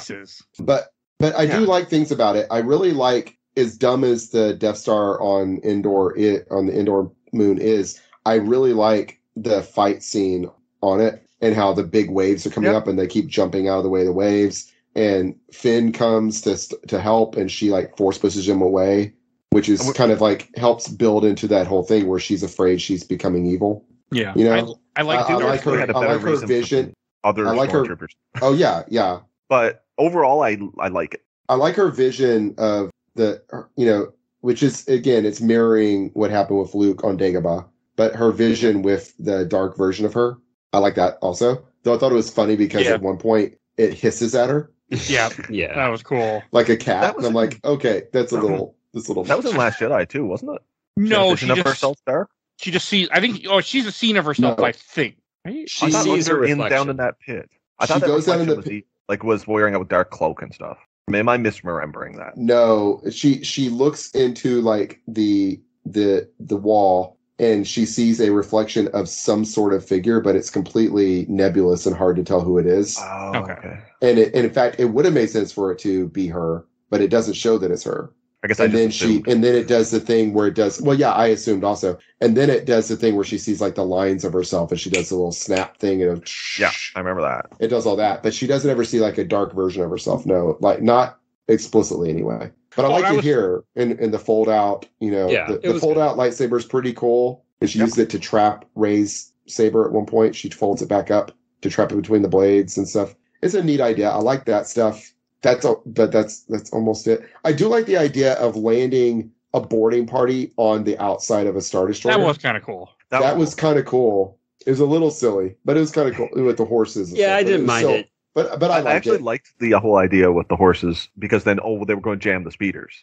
Yeah, and the fighters would know that these stormtroopers. I thought that was a neat little thing. Oh, yeah. And it was a line. It was definitely another setup line. Though. For some reason, BB-8 rolls into battle with them. By the way, if you watch that, they're galloping on the horses, and BB-8 rolls beside them. That's like, why? Okay, if you want to say a Marvel thing, it's definitely a Marvel thing. Oh, this is the most Marvel. Why wasn't he with Poe? He's Poe's co-pilot. Yeah, but no, this time Poe's got R2-D2 in the TIE fighter, so that R2-D2 in the X-wing. So R2-D2 has something to do in this movie. Yeah, they sideline other R2-D2. than reload C-3PO's memory. Right, with like that. Stupid. By the way, just like that. Yep. Which they could have, and that bothered me because they could have had the courage to like retire Anthony Daniels, and replace him with a new voice, or retire him, or have him reset anew. But they're like, people are going to get too upset if his memory got erased for good. So R2 has a backup. Right. I think they did that with Gamora. Yeah. If you think about it, right? They kept. In Guardians of the Galaxy 3, Gamora is not with Peter. Yeah. She's the Gamora that doesn't know him. And that's sad, but it's real because James Gunn is a good writer. Actually, I think, they did a nice job with that. Yeah. And they could have done something similar here. Me too. I like Guardians 3 a lot, actually. Same. They just didn't have the courage to kill anyone or change anyone's character. They wanted to play it as safe as possible, and that's just... I'm trying to think, who do they kill in this? Other than bad guys, right? Leia, who was already dead. Who died? Whose actress was already dead. And Kylo Ren, right? There you go. That's it. Yeah. Who turns to the I'm sorry. Wexley dies, but who? But that guy. Wasn't the guy from Heroes. No, he's been in all three of them. Oh, has he? Yeah. Oh, and do you think was that reused footage for Harrison Ford? Or do you think he came back? Oh, he came back. He came back. Wow. He came back. Yeah. I wonder how many zeros were in that check. He did it for Carrie Fisher, he said. Right. Yeah. He said he did it for her. Right, yeah. Because that was clearly, if she had not died, that would have been her there. Yeah. Right. I don't think he ever would have done it without it, but there was a relationship there. It was a day of filming. I'm sure they didn't have to convince him too much, and he was happy to do it. They probably did it in one take. Yeah, I'm sure. He's like, I'm only doing this once. He's not doing a second one. I'm not even going to take out my earring. You can get it out with CGI or something. Don't. You can erase my 420 T-shirt or whatever. Right. You can put on your own costume you want me to wear. I'm just showing up. Because I was thinking, man, he must have not. I know he did not want to come back. No, but he came back because of Carrie Fisher. Yeah, that makes sense. Which was fine. I mean, that was a touching scene, and it surprised me when I saw it. So it did me too. I forgot about it until when I watched it today. I was like, "Oh shit, I forgot about that." I forgot. I liked it, but it does make sense. You can clearly, if she hadn't died, that would have been her doing that, because that's really what she's doing in the first place. Yeah, she's using up her energy to be there. She's using up her energy to talk to him, and then it's Han. Yeah. Right. Han, who actually says he's only Kylo's memory of him. Yeah. So I don't think so I don't think it was Han. I think it was she activated his memory, but she created a vision. Do you get to go to space heaven if you don't have the Force? I don't think so. According to lore, you only become one with the Force. No, I mean, you only become one with the Force if you're like very powerful and also know how to do it. Yeah. Like all those Jedi that died in Order 66, we didn't see any of them becoming Force ghosts. No, but they became one with the Force, and that just becoming the Force again. And Yoda specifically told Obi-Wan that Qui-Gon was going to teach him how to do it. Yep. Yeah. And we see that in the Obi-Wan show, too, in the end of it. But I guess, Kylo Ren gets to do it anyway. Yeah. Well, I don't know. Kylo Ren at least... Yeah. He disappears. He disappears. His body disappears just like Yoda's. That it would be. Yep. His body disappears just like Yoda's. They didn't have to burn him up. They should have burned him to also reflect the movie that... Yeah. Well, he was on the Exegol planet. The stadium was collapsing, so... And I believe the official line with Darth Vader is that Luke is only burning Vader's suit and robot parts. And they only burned Qui-Gon's body because he was still learning to do it when he died. Yeah. Because they have to give excuses for the times they aren't consistent. Yeah. I'm trying to think anything else we haven't touched on that I want to mention. Well, there's that one little part that amused me when Palpatine shoots lightning into the sky and starts hitting ships, and I'm like, okay, whatever. He destroys an entire fleet. Yes, he destroys an entire he knocks an entire fleet, hundreds, if not thousands, of ships out of the sky Yeah. So it makes me think of in KOTOR, the battle meditation. Yes. Yeah. That's the whole thing. I'm like, okay, so this is what a Sith gets if they get battle meditation. They can destroy a fleet. That's fair. And the fact funny. that Rey kills him, because Rey was supposed to kill him, but I guess if she kills him in hate, she would become him. But in this, she kills him with her own He lightning. killed himself. Really. Yeah. With his own Force lightning.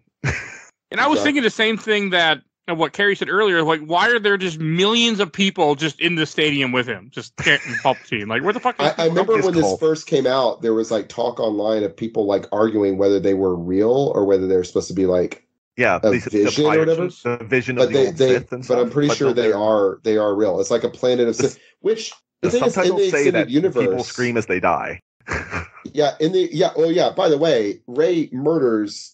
I mean, I don't know, millions of people. I mean, all those people die. Let's say, it looks like, a standard Superdome. So let's say 60,000, Yeah. Okay, 60,000. Still mass murder. Yeah. 60,000. It's still a lot, but she didn't do it. Again, he did it himself. He did it. But it is also, again, it's kind of like that video game ending thing of you kill the bad guy and he explodes and it takes out everything. Load-bearing boss. Yes, load-bearing boss. Yes, exactly. Yeah, that's how it felt. It really does. Yeah. And, in this scene, I was also annoyed by we did in the last movie where the villain shows the hero, look at your fleet, it's about to be destroyed. Yeah. You can join me and you can save your friends. And once again, we did that in the other movie. But the other movie never happened. And Return of the Jedi also. And Return of the Jedi. I mean, I was fine with Return of the Jedi. I was fine with it in Last Jedi, but you can't do it twice in the same trilogy, one after another. Like, you have to... You get once a trilogy. That's okay. Yeah. Yeah, I think Rian Johnson jumped the line because that's supposed to be, it's the third movie. So yeah. But I think did we actually mention the whole thing of why did he announce it before he launched his ship? because if he didn't do that, they would have just won, and the movie would have been like Palpatine's return. It's a 2-minute long movie. They just shoot and they're all dead. I think that maybe his plan all along was to get her to come there. I agree with that. But it seems like he wants her body. I don't know why he doesn't want. Well, I guess he can only take her body because she's a clone. His DNA is what she's his DNA, so he can't take Kylo Ren's. Okay, yeah. So I could see. I guess. I think that part's right, and that's why I think he announced it to the universe at the beginning. But there seemed to be a part there where he's like, "Send out the one ship to blow it up." I'm like, "No, send out all your ships now before she gets here. Yeah. She's still coming." That actually reminds me of one of the other really stupid things about this. Why is it exactly that these ships all need to be remote controlled to be able to get out of the atmosphere? We've seen lots and lots of other ships fly in and out of atmospheres in this movie even. Yeah. But these ships in particular can only get out of the atmosphere if they're being given navigation from a single source. Even though all the other ships that came into this to destroy them didn't need it. Right. It's very much we need something to blow up, like all the other movies had one thing to blow up, and they just didn't spend a lot of time thinking about what that could be. Yeah, because why would the shield generator control it? It is just another example of where it feels half baked. And then the whole thing is we can't destroy it from the air because of some contrived reason. We have to do it from the ground because of some other contrived reason. I didn't even hear a contrived reason for that. They just said we can't do it. They never even said why. Yeah. They're flying toward it. They're flying toward it now. Right. Just drop a couple bombs. Yeah. Yeah. And they have a Y bomber. Assault. We see it. Yep. Yeah. The problem is in that scene, what are the spaceships doing? Like they're just attacking. Like what is Poe's objective other than to shoot down other ships? In most movies, like you have the ground people doing one thing, you have the ships at another target, and then you have like the third action. I think Poe and his ships, they were supposed to be giving cover for Finn and the landing parties. But again, that's just not as interesting as having an objective to blow up. Actually, in my opinion, makes him out to be such a great general. Like he finally learned to be a good general. I'm like, but what does he actually do? He tells people shoot, then he tells people to give up because we don't have enough ships. And then, more ships are here. Now we can do it. Yeah, he's like, I don't think we can do it, guys. We failed. Which is interesting. We haven't seen that in Star Wars before, really. But that's true. At the same time, it's like, okay, he's not. Anybody could have done this. He's a good fighter pilot. He is not a good general, even in the end. Like Claude the slug alien could have been the one saying that stuff. Is that the slug's name? I think it's Claude. It might be some Star Wars spelling, but I think it is just Claude. Funny. Claude the slug alien. Yeah. And how did you feel about their kiss with Kylo Ren? Claude? Oh, Kylo Ren. Oh, it is. Claude. It Claude is, got a Ray at hug. the It end. is He's like, I Claude. love you, Ray. it's Claude with a K, There you go. Okay. Claude got a hug played by From, Nick from Kellington. Mary, actually. I'm watching the movie right now, and I forgot about that Kylo kisses Ray, and I'm just like, Yep. The internet wanted it. I know, but I mean, he tried to kill you. You tried to kill him. You literally stabbed him earlier in this movie. I do think there's a pent up thing there, but yeah, at that point, he finally Maybe they came just back had to get the it good. out. You know, they just had to get it out of their system. I do like that she has Luke's TIE fighter. Or not TIE fighter. Wow. Yeah. I like His, how she has Luke's X-Wing. X-Wing, and Kylo shows up in a TIE fighter. I like that. And it's original TIE fighter. Or any TIE fighter, but Right. because you and Death Star ruins, it makes sense, even though that probably shouldn't be working, but fine, whatever. I'll take it. Yeah, I actually like that also. I like that she takes his TIE fighter. I would have liked it if she had risen it from the water instead of like having Luke do it. And I get that they're trying to be like, see, I couldn't do this before, but now I can.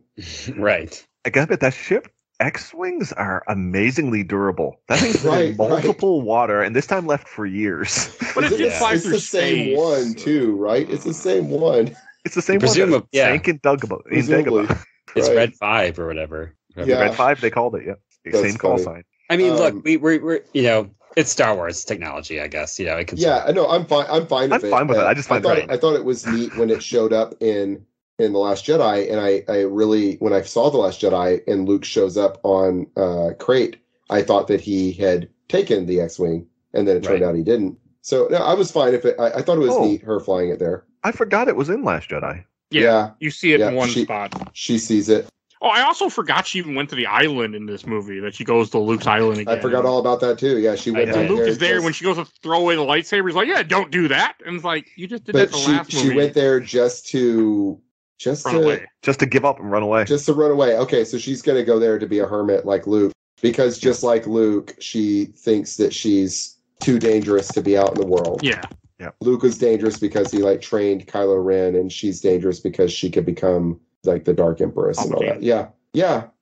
I like that actually. I think that's like a good. that, yeah. It's a very throwaway scene. But One of the things I like about this movie that gives rise to one of my favorite Star Wars memes is when she's hearing the voices of all the various Jedi. And if you put on especially put on the captions, subtitles. Yeah, the subtitles, and then you can tell who it is who's speaking. And it's like Ahsoka in there. it's like Ayla Sakura's in there. Yeah. And yeah, Mace Windu. And what's his name from Rebels? Oh right, Kanan Jarrus. Kanan. Yeah. Yeah, Kanan Caleb Jarrus. Doom, either name It's works. Freddie Prinze Jr. Yeah. And Ahsoka's in there. Ashley and Eckstein got paid. It's I hope. Ashley Eckstein. It's not. Yeah. Which They begs the haven't question, casted her is yet. she Oh dead yeah, at I'm this listening point? right here. It's Is she alive? Ewan McGregor and Alec Guinness as Obi-Wan Kenobi. Yep. Ashley Eckstein as Ahsoka Tano. Freddie Prinze Jr. as Kanan Jarrus. Olivia d'Abo as Luminara Undul. Frank Oz as Yoda. Liam Neeson as Qui-Gon Jinn. Jennifer Hale as Ayla Sakura. Samuel L. Jackson as Mace Windu, and Angelique Perrin as Ada Gallia. I don't know Ada Gallia. Yeah, I who don't is either. Alia Gala? When you said that, when I was watching today, I'm like, who is that? I don't remember that Jedi from anything. I find Yeah, it I weird don't- all four of us are stumped. I don't know. I do. The meme that I was talking about is that when they're doing all that, and then when it gets to Mace Windu, he says, "Kill that motherfucker."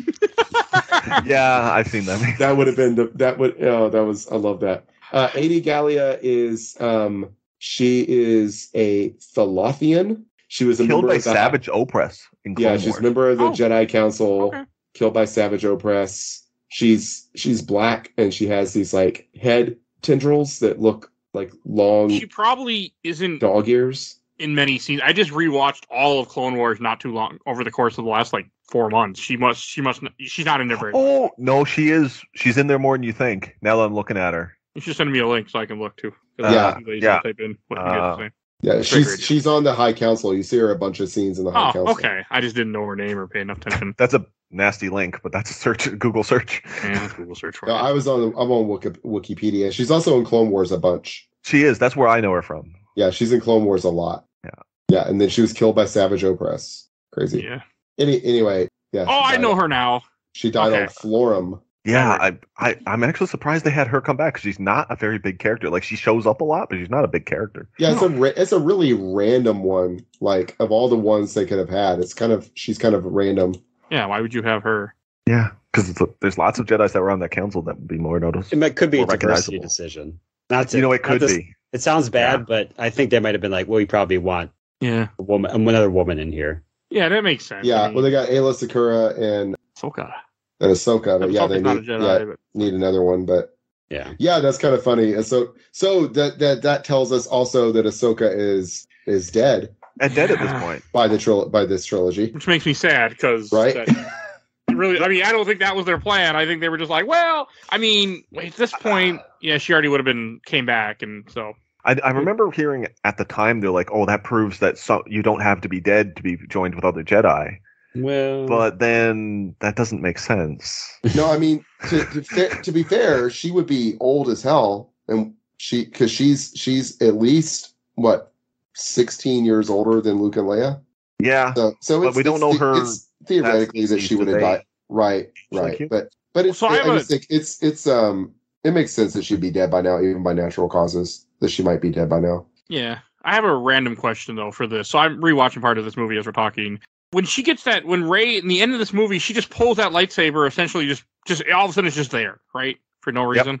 Okay, not just. Oh, you mean Leia's that she had on her? Well, no, not Leia. Leia she gets from Luke after that cool scene where you see them. But you're talking about at the very end, the one that she made. Well, yeah, it was supposed to be like that was like kind of the cap on the movie. Is that now she's made her own lightsaber? She's not following in anyone else's footsteps. She's doing her own thing.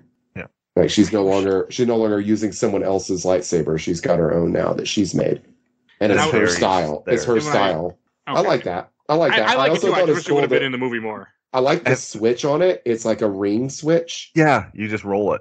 Yeah, you roll it. It's pretty cool. I actually found it stupid that she buried both the Luke and Leia's lightsabers. Yeah, why? First, until I thought about where are you going to put Leia's? Her planet's gone. I guess so. I mean, that makes a lot of sense. I just don't understand why she's getting rid of them in the first. What is the purpose behind burying them? Isn't that something they used to do with Jedi ones before, though? In Legends, they used to bury people with their lightsabers. I don't remember exactly. I know that happened in Obi-Wan because he was hiding his lightsaber, but he hid his. Yeah. I don't. I thought it might be able to relate to something like. It could very well be.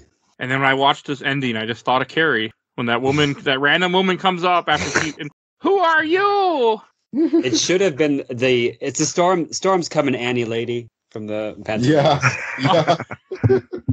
I mean, it should have just been. What's your name? I'm Rey. That's it. Yeah. Yeah. Or none of it. How about none of that? How about she buries the lightsaber and then she stands and looks off into the sunsets just like it ends anyway. But then we'd have to have a different title. You know, I'm fine with her becoming a Skywalker. She wants to take an adopted name. Lots of people do that. Take an adopted parents rather than. That's fine. But the heavy-handedness of her calling it out and then they had to have the kid do it at the beginning just. The whole movie just made me this at both times I cringed. I'm like, why? Well, it feels like a good sequel to Force Awakens if The Last Jedi never happened. Yeah, right. And that's the point of it. And that's what upsets me. Yeah, I mean that is really at the end is that you can't do this. You can't make a trilogy with 3 different creatives or 2 different whatever. You can't do that. It's not how you do it. You have to have it planned at least enough that it doesn't matter, and obviously this was not planned enough, so yeah. And go ahead. I was just going to say in the original trilogy, George Lucas is always behind the scenes, even if it was Irvin Kershner and Richard Marquand who directed the other movies. Yeah. Right. Lucas was very much involved in the story, so you don't have that. Exactly. There was still a creative vision. Right. And I don't know why we don't have that here. Like they made it seem like they had a whole idea, and then it turned out they didn't. Well, it was a rigorous time frame. They announced it in 2012 or 2013 and said these movies are coming out in 2015 and 2017 and 2019, and that's going to happen. And so that was not the case with the original trilogy. Yeah. No, and you would have thought with that time frame they would have already had them written or at least started. Right. But they did. Oh, they didn't. Oh, they had the first one, but apparently not the other. No, Force Awakens came first, and then I think they were kind of testing the waters to see how it it did, and then they kind of did the other ones after that. Right, because Force Awakens did really well. Yeah. And it was well received. Like, people liked it mostly. Yeah. A lot. It was a very safe movie, but in a different way. Like, Force Awakens was safe in the sense of the story and, like, introducing characters. It took a couple risks, too. And I don't think this one took enough risks. I can say that for the summary we do, but yeah. No, I agree, though. Right. Force Awakens, I mean, I think is definitely the strongest of these three movies. Yeah. Again, I think The Last Jedi is maybe, is underrated. The Last Jedi I was going to say The Last Jedi had the most interesting things to say, even if they were negated. It had anything to say, because these movies are like, that's the thing, is like these movies, Star Wars in general has become like a commodity. Yeah. And that's really that is kind of a sad thing. Like, I love Star Wars. I love Marvel. I love comic book stuff, but so much of it does just feel like, it doesn't feel like art anymore. It feels like just marketing. Like, and I can still enjoy it. I can have a lot of fun with it, but it just feels like it's not the same. I guess, and I don't know. I guess this is, everybody knows this. This is beating a dead horse, but it's like, I went and saw the Marvels, and I actually really liked it. But it's not like a movie. It's not a film. The way The Irishman is a film, or the way like Black Swan is a film. You know what I mean? And I always thought it was pretentious when what's his name, was it Scorsese who said that about comic movies? And now I'm like, no, I get it. I get what he's saying. It doesn't feel like there's a vision. It feels like we have some property that we paid a bunch of money for. Here's something fun with it. And it has to be cookie cutter. They all are. Yeah. There's a particular template you have to use to create them, or people are upset. Yeah, but it really just feels like somebody's like, let me see what's the coolest thing I can do with this intellectual property that I did not create.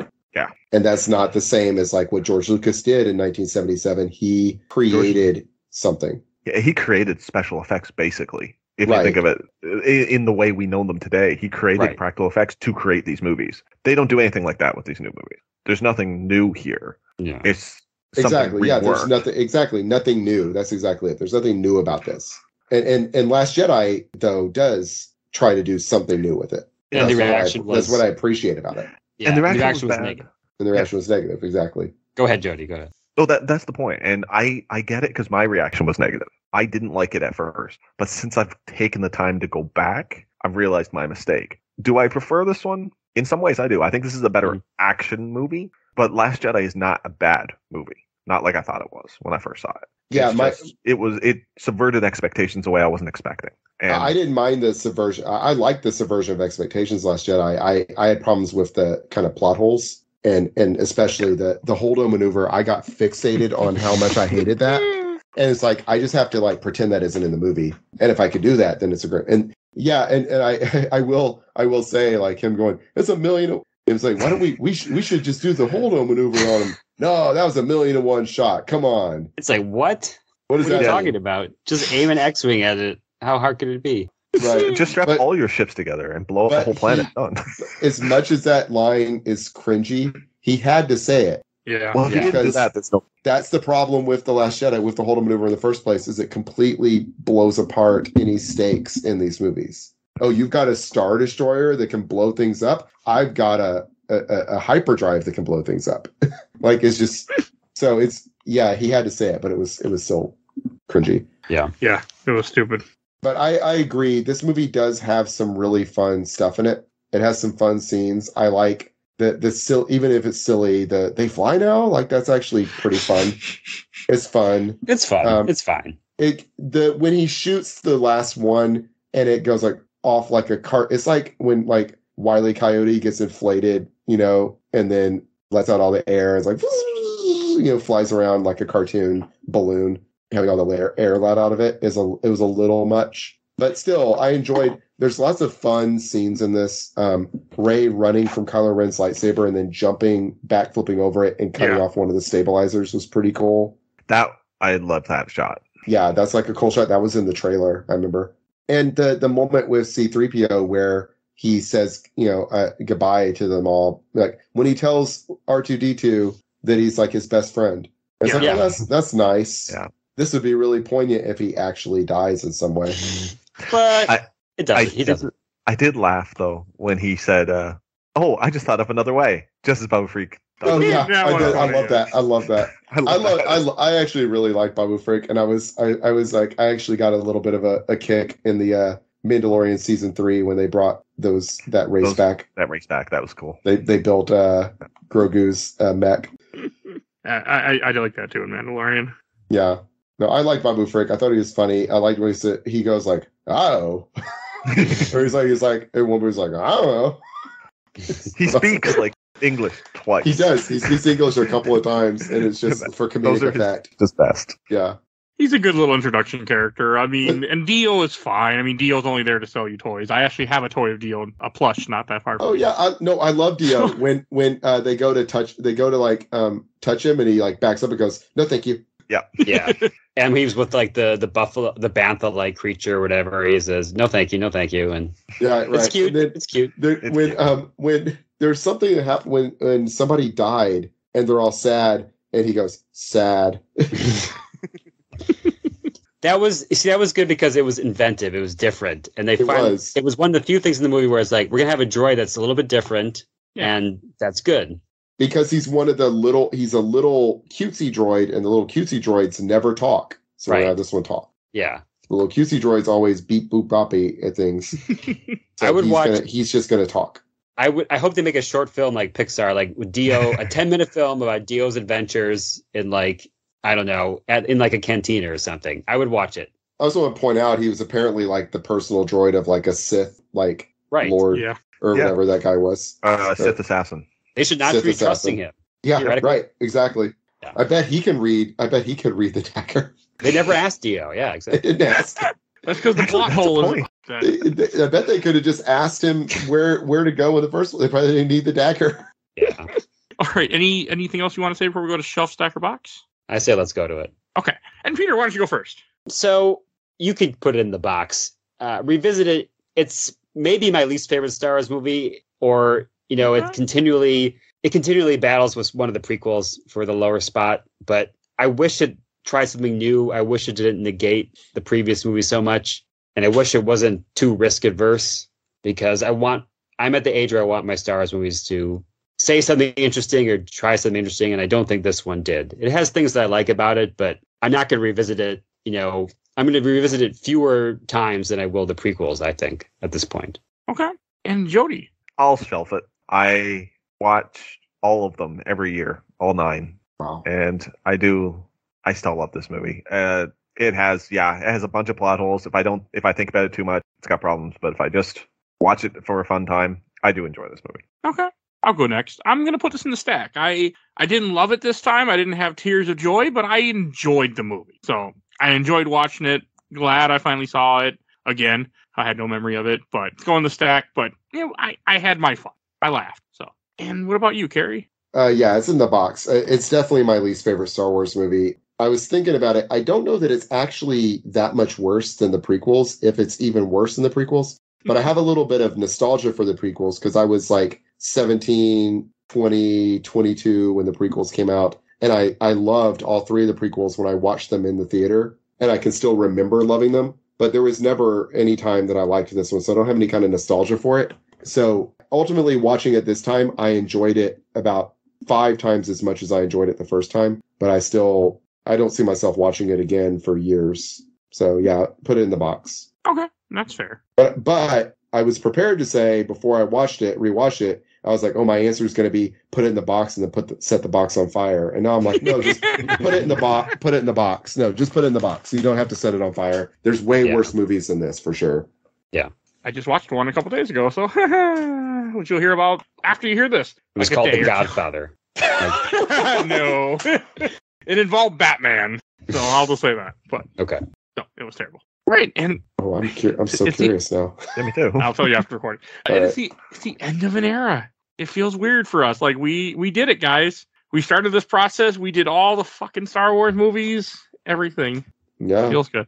Yeah, it's been a journey. I've really enjoyed it. It's made me revisit movies, and I can remember us recording these and me going into each of the prequels thinking, I hate the prequels, and then coming out being like, I liked that actually. And then same thing with the first two sequels. Force Awakens I always liked, but I thought I was going to go into Last Jedi being like, I don't like this. And then I liked it. So yeah, it's been a great journey. It's been great to revisit them because I normally I rewatch the original trilogy every year, but I don't usually revisit the newer movies as much. Yeah, I'm so glad we took this trip, and I'm so glad that people can hear, and just the way that our opinions changed, and just, it's been a wonderful trip. So the next trip, I don't know what it will be. I'm not sure what's going to happen next year. I have ideas of different things, and I know I said in this podcast I was going to do the Alien movies and all of them, but I don't think that's going to happen. But there will be some at least. I'll do some. I'd vote for Star Trek. We could just do the Star Trek movies even. I mean, I'm up for that.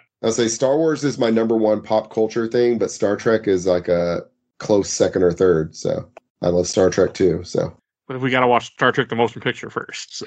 I like Star Trek: The Motion Picture. Really, the only one of the original movies I don't like is 5. Undiscovered Country. The one that Final Frontier. Oh yeah, okay. Yeah, the one that William Shatner directed. Is that Spock's It is brother? The worst of them. Yes. Yes. Yeah. It's the worst of those. Yeah. Yeah.